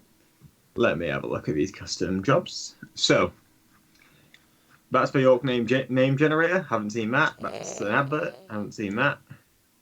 Custom jobs. Okay, so if your army includes 1 or more Mechboy workshop units, it doesn't. We can stop reading there then. You can also use a stratagem. You can take it with Stomper, it's fine. You can give 1 of the following custom jobs to an Orc unit from your army. You can also take custom jobs by using the custom job stratagem. So yeah, don't take a Mechboy workshop. Use a stratagem instead. So. A few options here. First one, Squig High Tires. Speed Freaks, excluding named characters and units that can fly. So that's Battle Wagon, Gun Wagon, Bone Breaker, or Truck units only, and you can get 2 inches extra to their movement. Maybe it would have been good enough for that Orc army we saw in Wales, but that's about it. Souped Up Special, mainly because those units kind of suck. So, Souped Up Special, Boom Decker Snazwacken unit only. I couldn't tell you what that is if you paid me. What, Boom Decker Snazwagon? Oh my god. Yeah. It's kind of like the Was Digger you guys are Liquor Bomb. You guys are awful Okay, Orc good. players. So it swaps its gun for a gun that's 30-inch range, assault 15, strength 4, AP -1, damage 1. I couldn't tell you what the original gun is. I doubt it's worth it though, because I'm not spending any CP on that pile of garbage. Then we've got the gyroscopic whirligig. So that's shock jump dragster only. Again, no idea what that is. You can use this unit. That's the teleporting one. Okay. So you can teleport even if you're advancing, and even if you did. You can use this unit as shock tunnel event when advancing, even if you did Hold on, roll Tom. a 4+. Okay, so I guess you can teleport for free. Terrible. What a useless unit. 'Cause Rhett you're not said gonna he be able to wants fit to that ask, anywhere. is that the Wiggle lunch truck? Yes, it is. Yeah, give me that. Give me that. The Borger. So, a custom booster blaster can get a thing as well when resolving an attack made with a rivet cannon by a model in this unit. An unmodified roll of a 6 inflicts 1 more wound. Absolute garbage. I feel attacked. Corkscrew, Megatrack Scrapjet. Why am I reading out all these names? The first time this unit finishes a consolidation move in each fight phase, it can immediately fight again. Not terrible. Pity it's on a sucky unit. Rocket Truck Squig Buggy. Has nitro-powered squigs. When resolving an attack made by this unit's squig launcher or heavy squig launcher, you get +1 to wound. Terrible. It's actually not that. Death Killer The Warstrike. squig launch is actually not awful. Mate, I actually know what a Death Killer Yep. Warstrike is, and I actually like it. So you add 4 inches to the range of this model's killer jet, and you change the type characteristics of its burner profile to Assault 6. So that makes its flamer better. That's called not bad. Gork's Roar. That's not terrible. I probably wouldn't spend command points on it. It's only 1 CP to do that. And then we've got the OK Boomer, which is for battle wagons, bone breakers, and gun wagons with kill cannons. Yep. I'm not saying that again. And you replace the kill cannon with OK Boomer, which is a 36-inch range, heavy 2d6, strength 8, AP -2, damage 2 weapon. Now, if you could stick this on a character like you can with a shock attack gun, that'd be pretty good. Unfortunately, you can't. Unlucky. There's another page No, of this shite. it's not, because there are some good ones. Fucking hell. All right. Zag Zap, which is for the Battle Wagon, Bone Breaker, and Gun Wagon. Well, that's a useless one already. And you can replace a Zap Gun with a Zag Zap, which is a 36-inch range, heavy 1, 2d strength 2d6, AP -3, damage 3. And when resolving an attack made with this weapon, do not make a hit roll. It automatically hits. Okay. Before firing this weapon, roll to determine the strength of the shot. If it's a 9+, do not make a wound roll. Inflict free. Fucking hell, that's terrible. Oh, I hate it. Oh, it's absolute garbage. Can't even finish it. No, I Hates it that can't. much. It makes me sick. Stop giving custom jobs to battle wagons. Garbage units. Fix your unit before you start giving it toys. And you can take Much a better. Fortress, which again is for trash units. It means that you can give your pile of shit 3+ invulnerable save, and a 3+ armor save and a 5+ invulnerable save. This is a much better Fantastic. review than I think you would have got on any other channel. So thanks, Tom. I mean, maybe that's okay. That's like a plus your save, and it means that you're always getting the custom force field. But no. Then you can take a Pincher, which is a model with grab and claw only. So now you've bought a crap piece of war gear, and now you've got to replace it with this pile of shit. So the Pincher is a +1 strength, AP -3, damage, D6 attack, and each time a bearer fights, it can make a single attack with this weapon. Moving on. 1 attack for 1 CP? It's fucking nice. I'll take it. Right. Deal. No deal. Right. Now you can. Now you've got one for only the Bone Breaker, and it's called the Red Roller. Replace the model's Bone Breaker Ram ability with the following. Red Roller. When this model makes a charge move, add 6 to its attacks characteristic until the end of a turn. I believe that's +2 attacks. No, it's I actually like the Red Roller. I thought you got +4 attacks anyway from your Death So Roller. the Bone Breaker has 6 attacks, so it's Okay. doubling its attacks basically. Oh, don't you get some extra attacks from the Bone Breaker Ram anyway? So it's replacing the Bone Breaker Ram ability What does that do? with the following. When this model makes a charge, we've add 6 to its attacks characteristic. So it has 6 attacks, and then Yeah, you but what get does the an Bone Breaker Ram extra do? 6. I'll tell you 1 second. Right, I thought that gave you. I actually think in Evil Sons, because you can teleport a vehicle, and if you have a Bone Breaker, get an 8-inch rerollable charge, and then this, I think it's actually okay. So the Death Roller, so you add 3 to hit rolls, so it's hitting on 2s. It's strength 9. It's the Bone Breaker Ram we're gonna need. Or the Bone Breaker Ram. Oh, Yeah. What's the RAM on there? Oh, well, Bone Breaker Replace a Ram. rule you don't The have. Bone Breaker Ram just says add D6 to the attacks characteristics of this model. Oh, right, so just So change it basically, to instead of D6, D6, it's 6. So it has 6 attacks anyway. So it gets 12 attacks. It just makes it consistent. Yeah, so 12 attacks that are hitting on 2s, strength 9, AP 2, damage 2. I don't think that's too bad. I don't think that's too bad. I just don't like investing points into trash units. Yeah, but you can also put some Yeah. knobs in there. Double Yeah, down you- on your shit unit. We'll put Yeah. mega knobs in there. Go all the way. It's got 12 infantry slots. So you could have 6 knobs in there. All right, good. Okay, then you've got Orkimatic Yep. Pistons, Killer Cans and Death Dreads and Morkanauts and Gorkanauts, and you get +3 inches to your move characteristic and can reroll advance rolls. Okay, fine. Yeah. Meh. Sparkly bits, same unit. Improve the ballistic skill characteristic by 1. So your killer cans now hit That's on actually 3s. pretty good. And if you're then making them reroll ones, yeah, that's a scary unit. If Now your shitty big shooters are Well, hitting yeah, them. they are. So screw you. Fuck you, buddy. Yeah, they fucking would be. Also, if I'm going first and I want to shoot some killer cans, I wonder which unit I'm going to shoot at first. What my The what? next one, What my Dirty 500 point Gubbins. unit I spent 1 CP on? Yeah, whatever. Yeah. Oh wait, it's 100 points to the 3 units in 3. Well, it's isn't it? 500 points for 12 killer cans. Can you get 4 No, killer cans 8 in a killer unit? cans. Sorry, 8 killer cans. I don't know. 9 No, killer you can have cans. 8 in a unit.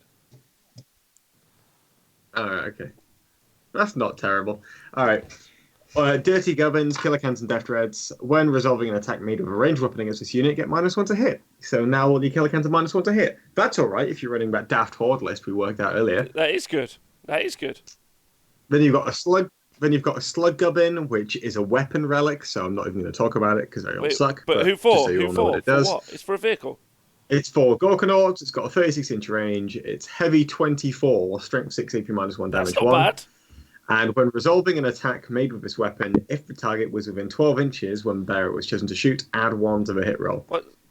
No, so if you're using that, if we're using this in the same principle as we were using the Stomper earlier, I don't think it's too bad, because I think the Slug Gubbin is 6 more shots than you would usually, and then obviously if you're within 12 inches, you're hitting on 4s. Rerolling. Yeah. Re-roll in, and then if you use more Daka, all the extra shots on 5s and 6s. That's not bad, is it? Not I'd good like- either. You say not that good either. I think it's worth looking into though. I think. Yeah, it's worth looking into. Yeah, 100%. Gog Claw is for Gorknots and Morknots when we're rolling to determine the damage characteristic of the crush profile of bearer's Claw of Gork. Rolls of 4. So, okay, well, you squish things more easily because rolls of less than 4 count as 4. I don't know how that For necessarily damage. works. The but damage. Okay. Yeah. So it's like an honor. It's like an honor June okay. corner that. So you'll always do minimum of 4 damage. Fair. So, and then the last one is a Blitzer Gatler, which Rob really likes, and it's for Stompers. The model Super Gatler has a damage characteristic of 2. In addition, when rolling for the weapon's Psycho Daka Blaster ability, which is to fire again, you can re-roll the d6 once per phase. And then you can CP again if you fail both of them. That's right. I mean, you can't re-roll the re-roll, but you could. No, that's what I'm saying. If you fail both of them. So let's say you fail the 2+, you could re-roll that, and then if you need to fire again, you can re-roll the 4+ of the CP. That's what I was saying. So like, it makes it fairly reliable. Like that you're gonna fire twice. It's like a 1 in. I mean, having played Knights, which are heavily reliant upon rolling a 4+ with a CP reroll, yeah, it makes it really reliable. The first time to it's fire a it twice. 2+. Yeah, that's what I'm saying. So I'd be down for that. So- Make Stompers great again. I think we just did. pretty good. I think Games Workshop like made it. Stompers great again. Is the science? I think if you're taking a Stomper, that one's an auto take. I think that's really good. that's what I'm saying. Yeah, like Mhm. it's genuinely really really decent. So also was the upgraded Boomdacker Snazwagon, but obviously Tom, you don't care about that. No, I don't care about that. So those are Not much the custom jobs, which are pretty good. And then let's quickly talk about the strats. So you've got stratagems. Let's go. So you've got Flying Headbutt. This I'm just going to quickly. I just need to go do something, Tom. guys. Back in a Okay, second. I think Tom is off to buy a Stomper 3. So yeah, the Strat Flying Headbutt is basically after you select one alt unit from your army that has the Flyer built battlefield roll. The model is reduced to 0 wounds. This is the end of your movement phase, and automatically crashes and burns. So that means you just get to basically fly an orc burner bomber forward, because that's all you're ever going to use it on, and blow it up. Nick, what do you think of this? I think it's very orky, and it's like I think it's one of the only, as far as I'm aware, it's the only stratagem of its In the kind where you actively choose to destroy your own vehicle out of sequence. Like you're not relying. It's not one where you like if your vehicle is destroyed, you can automatically explode it. Because if it was that way, then your opponent knows you've got it, they can avoid it. Whereas this way, they have to avoid it. They've got to really spread out. So you can fly it into the most optimal position to explode it and explode. And it's a flyer, so I think the one that everyone's talked about using it on is the burner bomber because it does a flat 3 mortal wounds within 6 inches. So that's a lot of damage spreading out all over the place. So I think and for 1 CP, it's one amazing. CP plus like 150 point model, but yeah, But in my experience, I've played. I've taken orcs with 3 flyers to a tournament before. They go down so quickly. Yeah. They are made of paper. What's occurring? Talking about the flying headbutt. Oh, right, okay, yeah. And I was saying orc flyers are very, very flimsy and get shot down anyway. So I don't think they ever lasted more than 2 turns. But it now does give you the opportunity to control your opponent's deployment and movement. So like they're not going to want to leave a space or a gap to let a plane fly into that gap and then hit all of their key characters or even any of those units. So it's actually a really good like just head fuck stratagem. And for 1 CP, it seems like a no-brainer. I kind of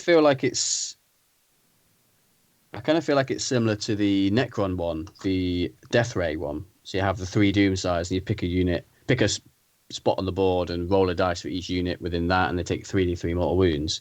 That really makes you space out, and I think this is kind of similar. So you could just have 1 burner bomber in your list, which is just a threat.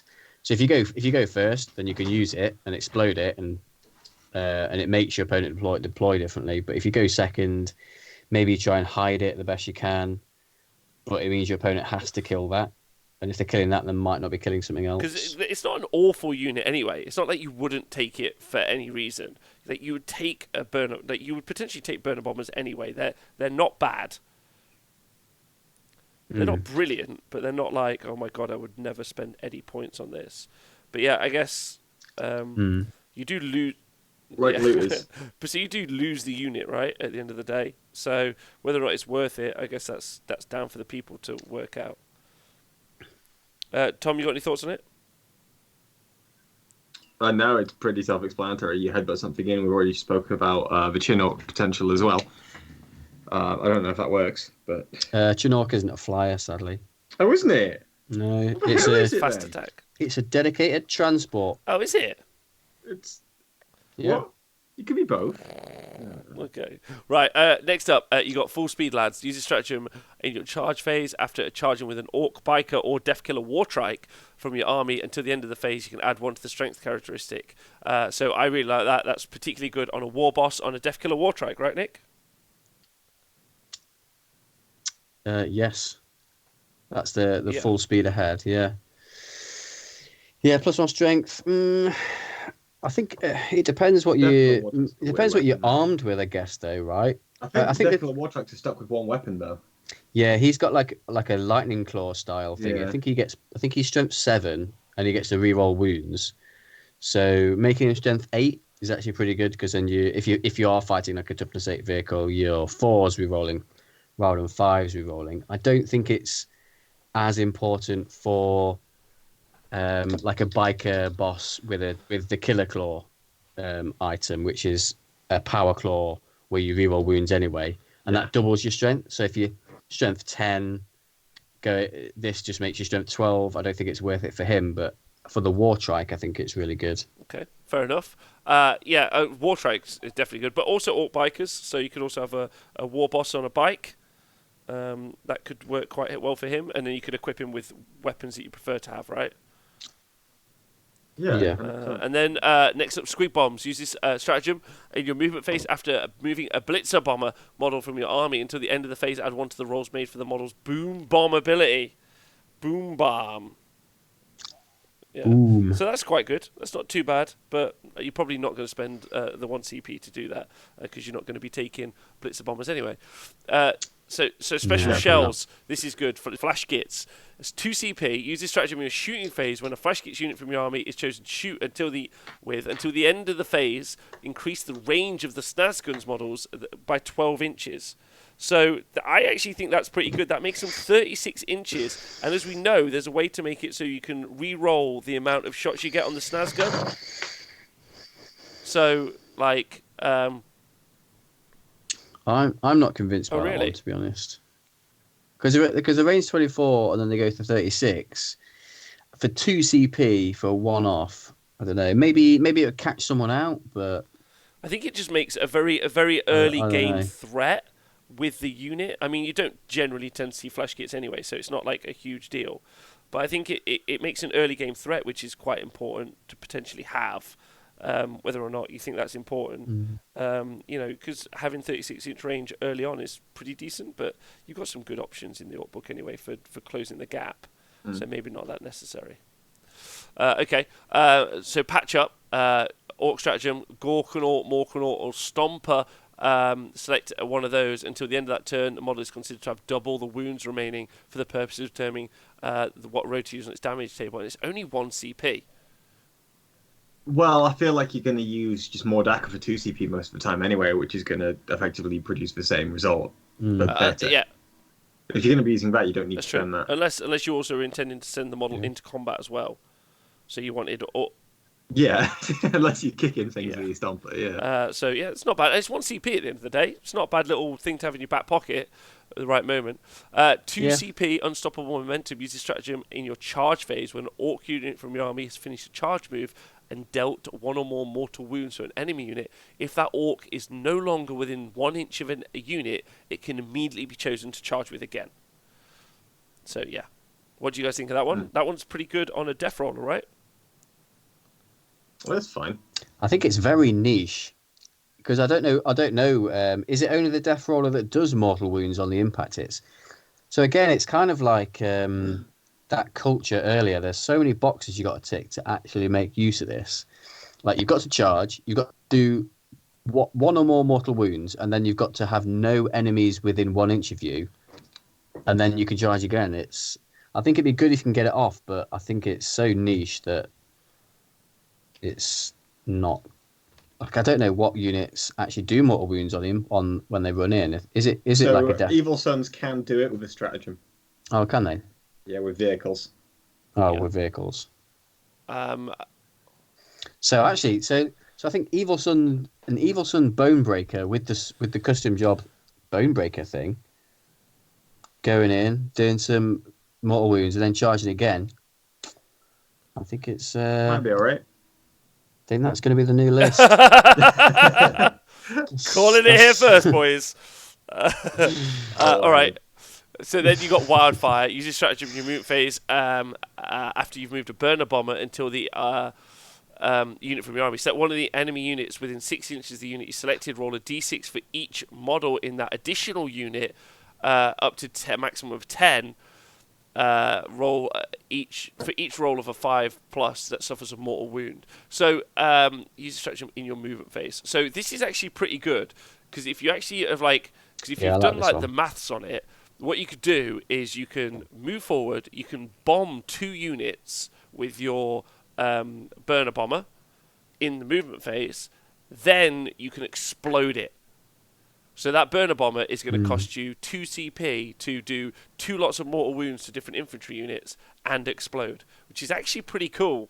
All of characters, Yeah. Hey Goomba Paints, by the way. So actually, that's a great stratagem because it doubles up with the other stratagems that we have available. And what's nice to see is it's also they've got the activations right. So when you're actually activating the units. So yeah, anyway. Tom, do you like that or not like that?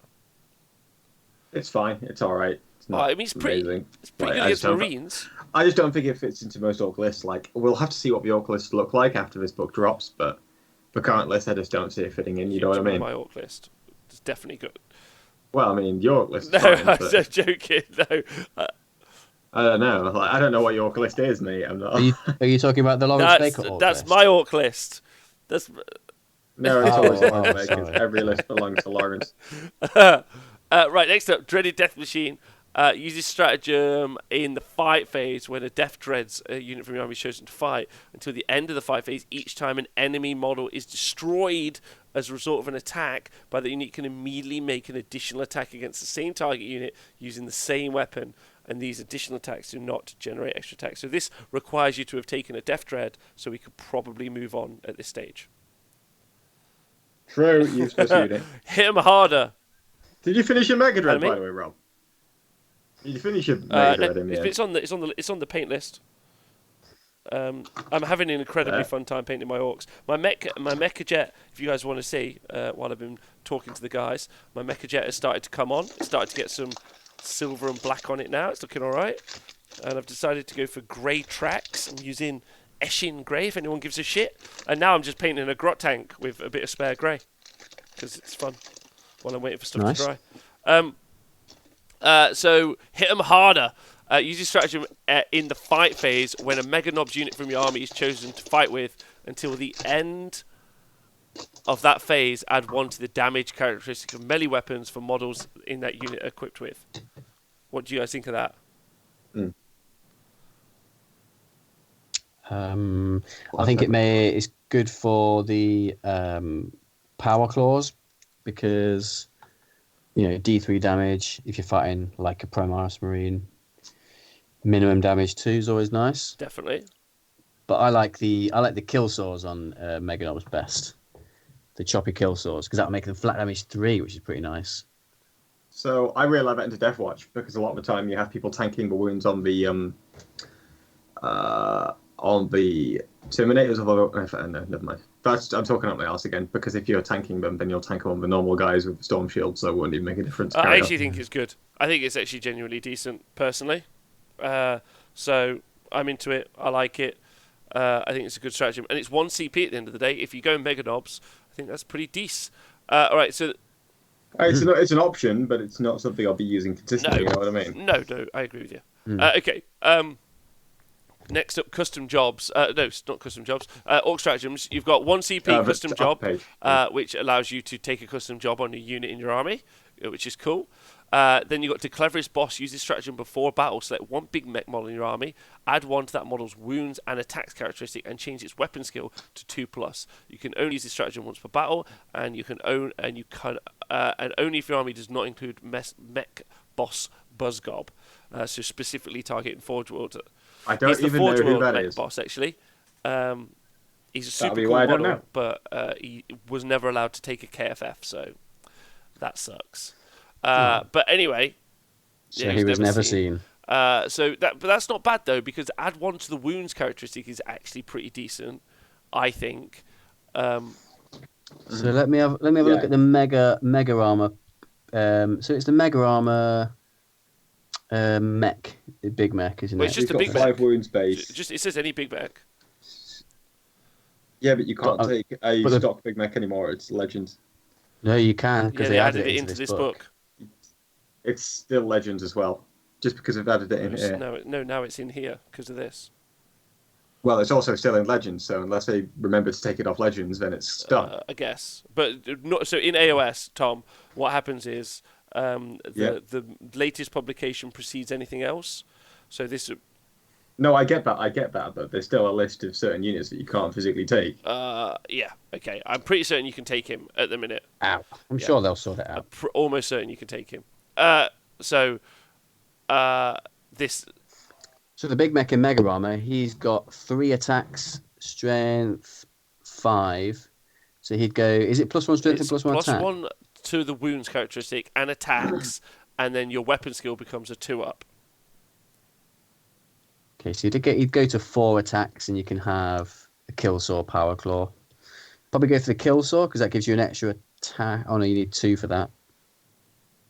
I suppose it's okay, but it's not as good as the other one that we'll get to. Well, Frank shortly. in the chat says he loves him some flash kits, but yeah, I think that's good. It's not too bad. I wouldn't mind spending that 1 CP just to have. If I've only got 1 KFF in my army, 1 CP for an extra wound isn't great, but if it's super important and there's some snipers out there, it might be worth it.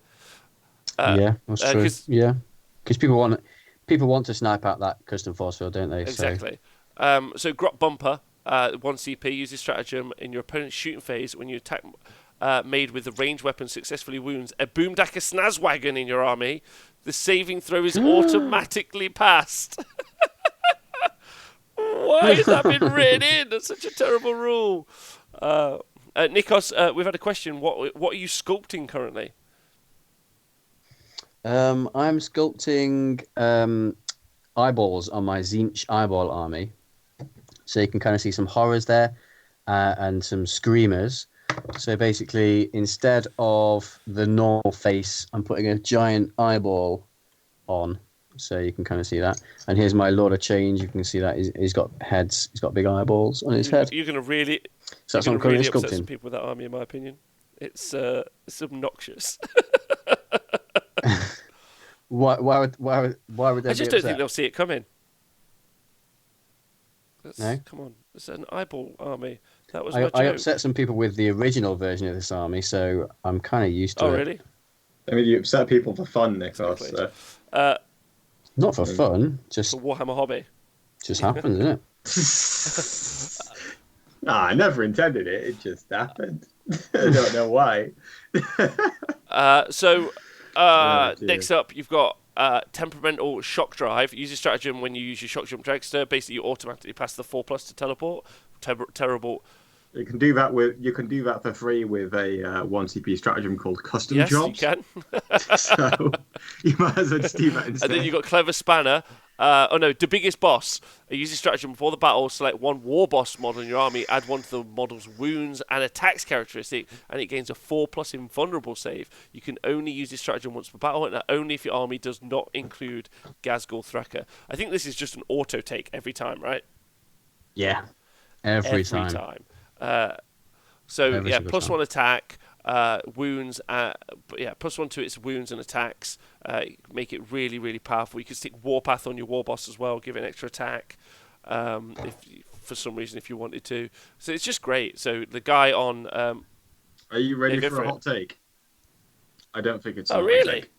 Why don't you like it? So here's the thing.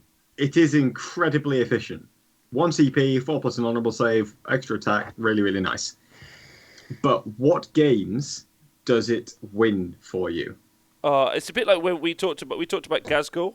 I actually think one of the things that Right. the army lacks is not a Ghazghkull type. Is a Smash Captain-esque character. We talked about putting a war boss on a bike, and I think that for 1 CP, make my war boss on a bike super awesome. I'll take it. Is he not already super Yeah. awesome? What jobs is he now able to do with this that he wasn't able to do before? I think it just makes him a little bit more difficult to deal with having an invulnerable save. That's true. Sure. What's the job of a Smash Captain? Is to go there, whack something, and then die, so it doesn't really matter. but they sometimes don't die because they have a 3-up invulnerable save. What I'm saying is that when it comes back to what I was talking about earlier with plotting your CP out. Let's say you're playing up against a matchup, and you're plotting out your command points. There's a reason why orcs take 18 command points every game, and it's because they absolutely guzzle them. You've got your double fights, you've got your unstoppable green tides, you've got your extra shots, you've got your extra more dackers, you've got all of those stratagems. So in certain games, you find yourself going, well, I need 2 CP for an auto barrel, I need 3 CP for a unstoppable green tide, I need 3 CP for a double fight, I then need to fire twice with more dacker, twice. And then I've spent all my CP. So where within this framework can I justify dropping the ability to use one of these stratagems to fit this in?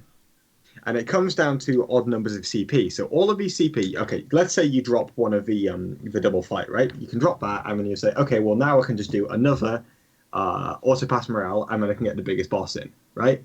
And that's fine. A lot of the time you will find yourself doing that because you can afford to drop the double fight. But there are certain matchups within the game whereby you need all of those CP to be used in a certain manner, because you're never going to be using CP rerolls as orcs most of the time. The vast majority of the time. I don't think I've ever used one, apart from...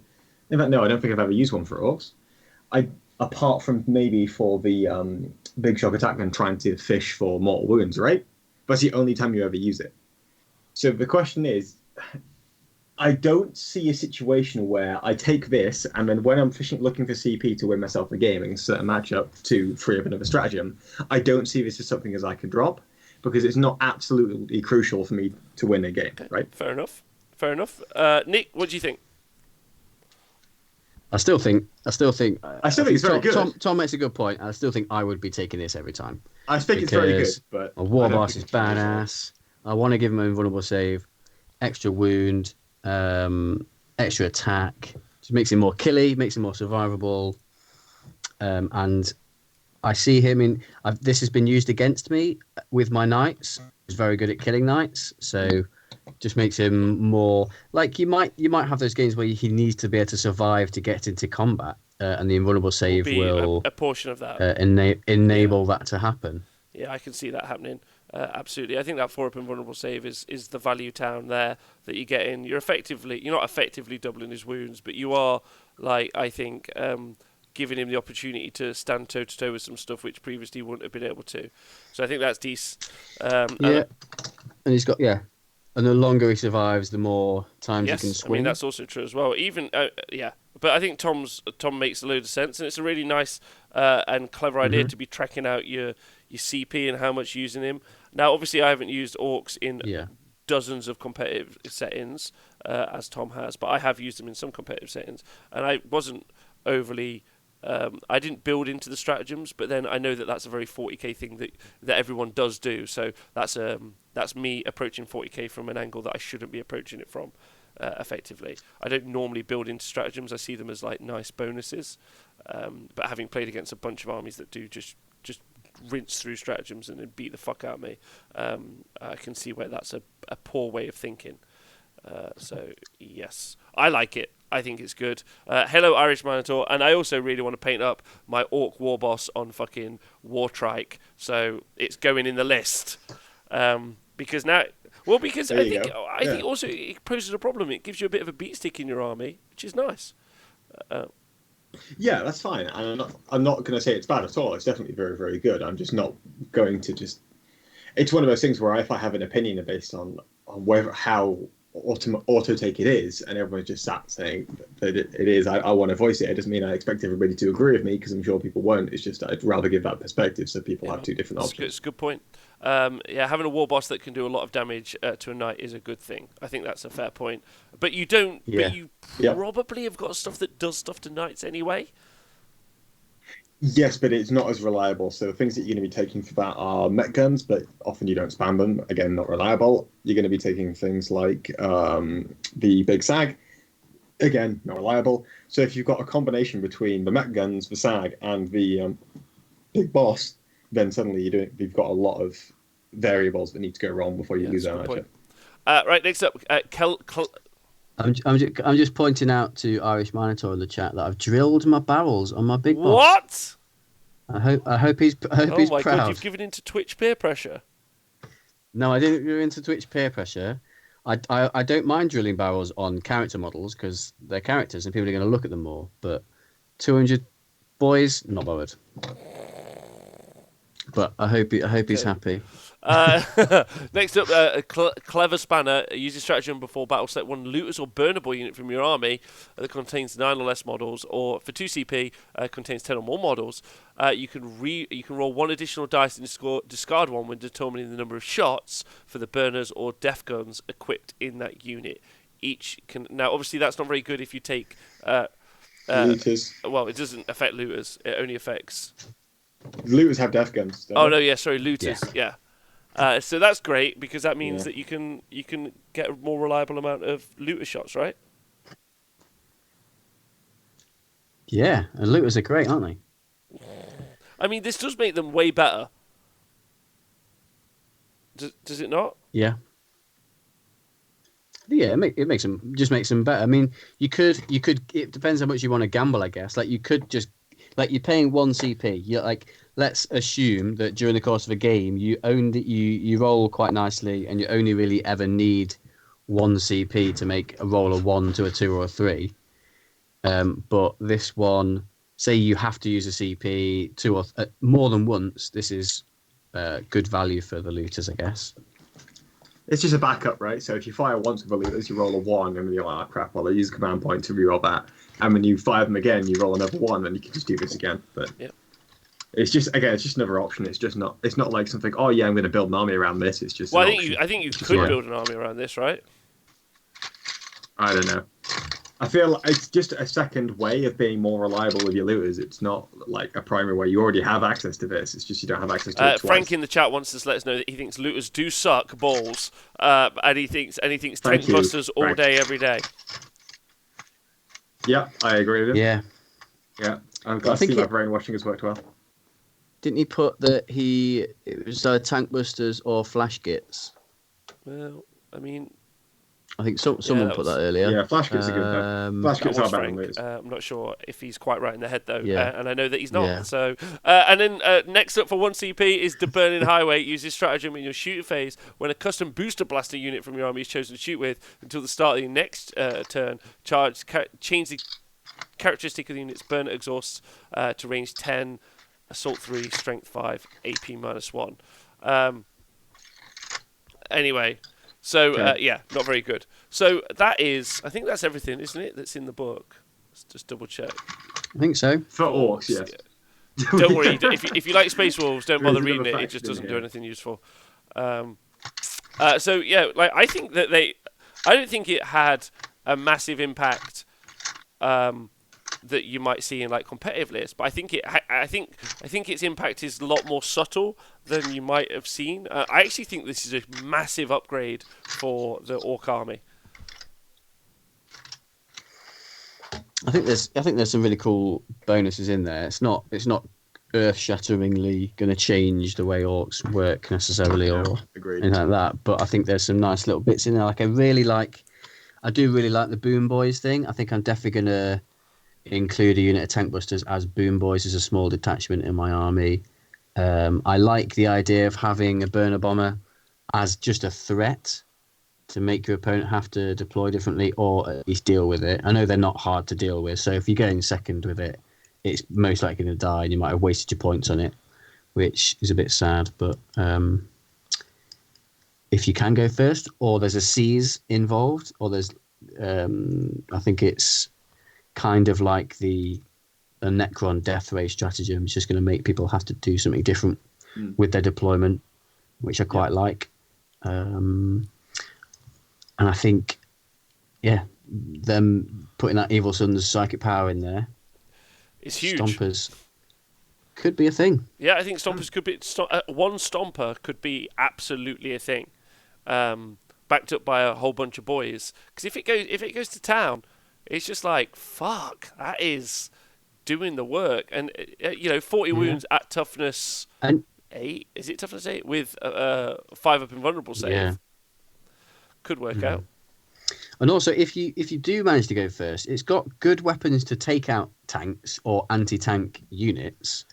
So if you are able to just go first, go mental, kill all their anti-tank, and you can just sit there all game, just being impervious to damage. Yeah, and also, unlike, you're not going to, as long as the Psyker stays alive, and obviously you've got to get the spell off as well, so there's a lot of ifs there already. But orcs are relatively reliable at that with how their cycles work, aren't they? They are, but another... Until they die, yeah, good point. But another point to make, I think, is that obviously, you're not, even if you run out of CP, you can still have re-rolls on an 800-point unit. Because it's a psychic power that's doing it. It's not coming from anywhere else, right? Frank says so. It's 5 CP to teleport and shoot twice a unit of Bad Moon's tank busters, possibly worth running 2x8 tank busters, boom boys, and double teleport for only 1 CP more. Thoughts? Yeah, that works. That works, right? But I think if I was going to run them, I think I'd go Boom Boys over Bad Moons for my tank busters personally. And then you're not reliant on the shooting twice. I think it's less CP reliant. But I do like the idea of teleporting them in. Okay. All right. Tom, you got any thoughts overall about the upgrade, the psychic awakening for orcs? I feel like I've made my points on all of those like pretty frequently, and I'm happy with how I made them. So if anyone wants to see them, they can just go back and watch it off. Okay. Yeah. Insert highlight reel of Tom's. Insert clips of me calling people dickheads. Yes. I don't like these things. Yes. Looters. I honestly, I think it's decent, and I think what Frank was saying in the chat was actually absolutely correct in that quite a few of the units serve the same purpose. But I like that I've got a more powerful war boss now. That feels decent. Yeah. I like that you have access to a more powerful one. Yeah, like 100%. that's nice, Good. right? It doesn't. It's another tool there in was the that- army. Yeah, and there wasn't much. I don't think. I think there was a way to get a 4+ invuln on a war boss, but I think it was a very specific clan, either warlord trait or item. So it's nice that every clan now has access to a invuln Well, save what's for a great war about boss. this is this stacks. This is a CP for just like wait, is it a warlord trait? It's not, is it? It's just No, it's a No, strat. it's just strat. it's just a Just strat. a strat. So like you can still have a relic, and you can still have a warlord trait. So like this is a third Yeah. upgrade to a war boss, which is pretty brilliant, really. Yeah. Yep. So that's what. So my biker man, he's got the triple whammy. So he's got that. So he's got the 4+ invuln, extra attack, etc. He's got the killer claw, so the knight killing claw, and then his warlord trait is retreat and charge, which I think is my favourite warlord trait. Because you can't get stuck in combat with something. You can't like throw in a unit to tank him for a turn, so it can't charge something else. As long as it's not wrapped up, you can just pull out and charge something else. Like an orc tree. Yeah. Yeah, honestly, pretty What's funny about me saying my knob can pull out and charge Nothing. something else? nothing that these children should ever like be upset by. So Yeah, I know. immature. I apologise for myself. I don't. And so Frank says that. Plus, I suspect, Fuck you, yeah, Frank. I'll see the big mech KFF in Evil Sons, and still see a mega mech KFF in those death scores, meaning you get 5+ vulnerable save in combat and possibly shooting. So yeah, well, it hasn't currently been FAQ'd because the KFF currently works in combat as well, but that obviously should be FAQ'd because that's dumb, and Harlequin players literally would cry into their little rags that they use as bed sheets because we're all paupers. He's still salty about his No, Harlequin, come aren't on. No, if orcs just get a random 5+ invulnerable save in close combat because there's a KFF rocket round is ludicrous. he? Yeah. Yeah, it's funny though. Dumb. Top kick. Yeah, because that's one of the things we Yeah. obviously haven't talked about. If that happens, then that's a thing, right? It is indeed a But thing. it's gonna get What's that? The FAQ'd, right? Nah. If it wanted to be the same, they'd have copy pasted it. Right. You know I'm right. Well, I think you think that they actually copy paste it as opposed to transcribe it by looking from one screen to the other, because that would make I mean, copy pasting is literally just the easier thing to do. So yes, I do assume. I they assume do they that. I assume they do the exact opposite of the easiest thing to do. Well, I've enjoyed this experience. Thanks, dudes. I hope everyone who's been listening has enjoyed it too. Some cool takeaways. I reckon we should design our best war boss for next week. Our best war boss. As in, Done. like unit No, as in our or- best orc war boss. And then we should Okay. I've done virtually it. battle them. Is this- Virtually battle them over the airwaves with dice rolls and everything. Okay. Done it. There you go. What? There's mine. Oh, yeah.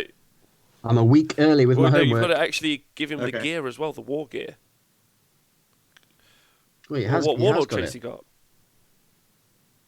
Speed freak, so he Yeah. can retreat and charge, and then his relic is Dakilla Claw. We need to do better than So that, that's- Tom. Yeah, I've got it. It's fine. Oh, that's a fight talk there. Well, everyone who's been listening live, thanks for joining us this Thursday. It's very, very exciting.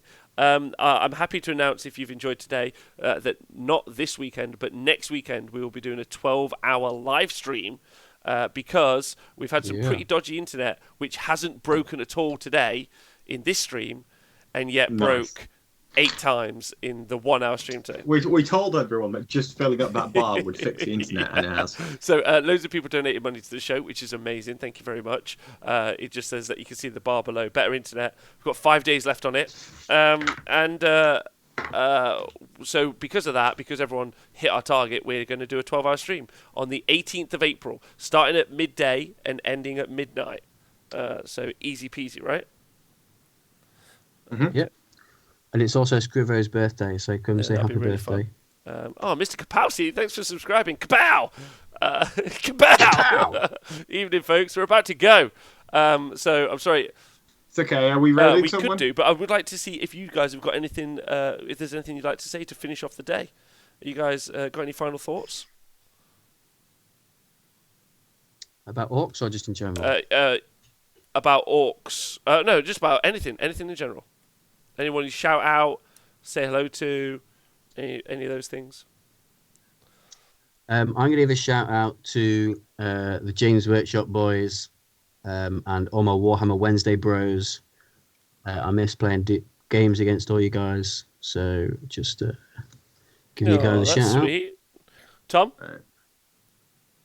No. Unlucky. So I'm going to put 2 options of the Twitch chat that someone can copy. Wait, hold on. I need to say goodbye to the people on the podcast. If you listen to the podcast, you guys are great. Stay hydrated. Thanks very much for doing so. As always, thank you to everyone on the Wargamer Patreon who supports us to let us do this for a living. You guys are the best. Thank you so much. And if you have watched us live on Twitch, you guys are great. Thank you. Right. So I've stopped the podcast. Right. So now. So we've got 2 options. The first one is we can go to Nick's chat and we can bully him. Or, Scrivo's got one but isn't even streaming Warhammer, but okay. So these are the 2 I've got. So Nick's one is the top one, we can go bully him, and then there's someone who looks like they're airbrushing some stuff. There's a second one. So if you guys... Who's Nick? Nick Brown. So if you guys don't know what that means, in the chat, sometimes we'll go raid someone. And the thing that we like to do now on the Honest Wargamer is, as much as we might be salty bitches, we like to go and say hello to people who don't have many people in their Twitch chat, so people who don't have loads of people there, and just go say hi, see how they're doing, and make them feel really happy, which I think is really nice. Yeah. So we'll go and you can do Basilisk. Basilisk, yes, I'll go do that. So when we jump in, and thanks for joining us, by the way, everyone. Obviously, just go say hello to some dudes. Just be like, "What up?" This is nice. Have you got the name right? Did you copy and paste out of the chat? I'm not doing a Games Workshop. We cannot raid that channel. Oh, nice. They've turned raiding. They've turned raiding off. That's their problem, then, isn't it? There we go. So I've decided to go raid someone else, which is nice. So thanks for Who isn't streaming Warhammer because they haven't put the Warhammer. Thanks for joining us, everyone. Big fuck you, buddies. Why does Scrivo just naturally find all these people that aren't actually even in the Warhammer category? That's what he's doing. He's doing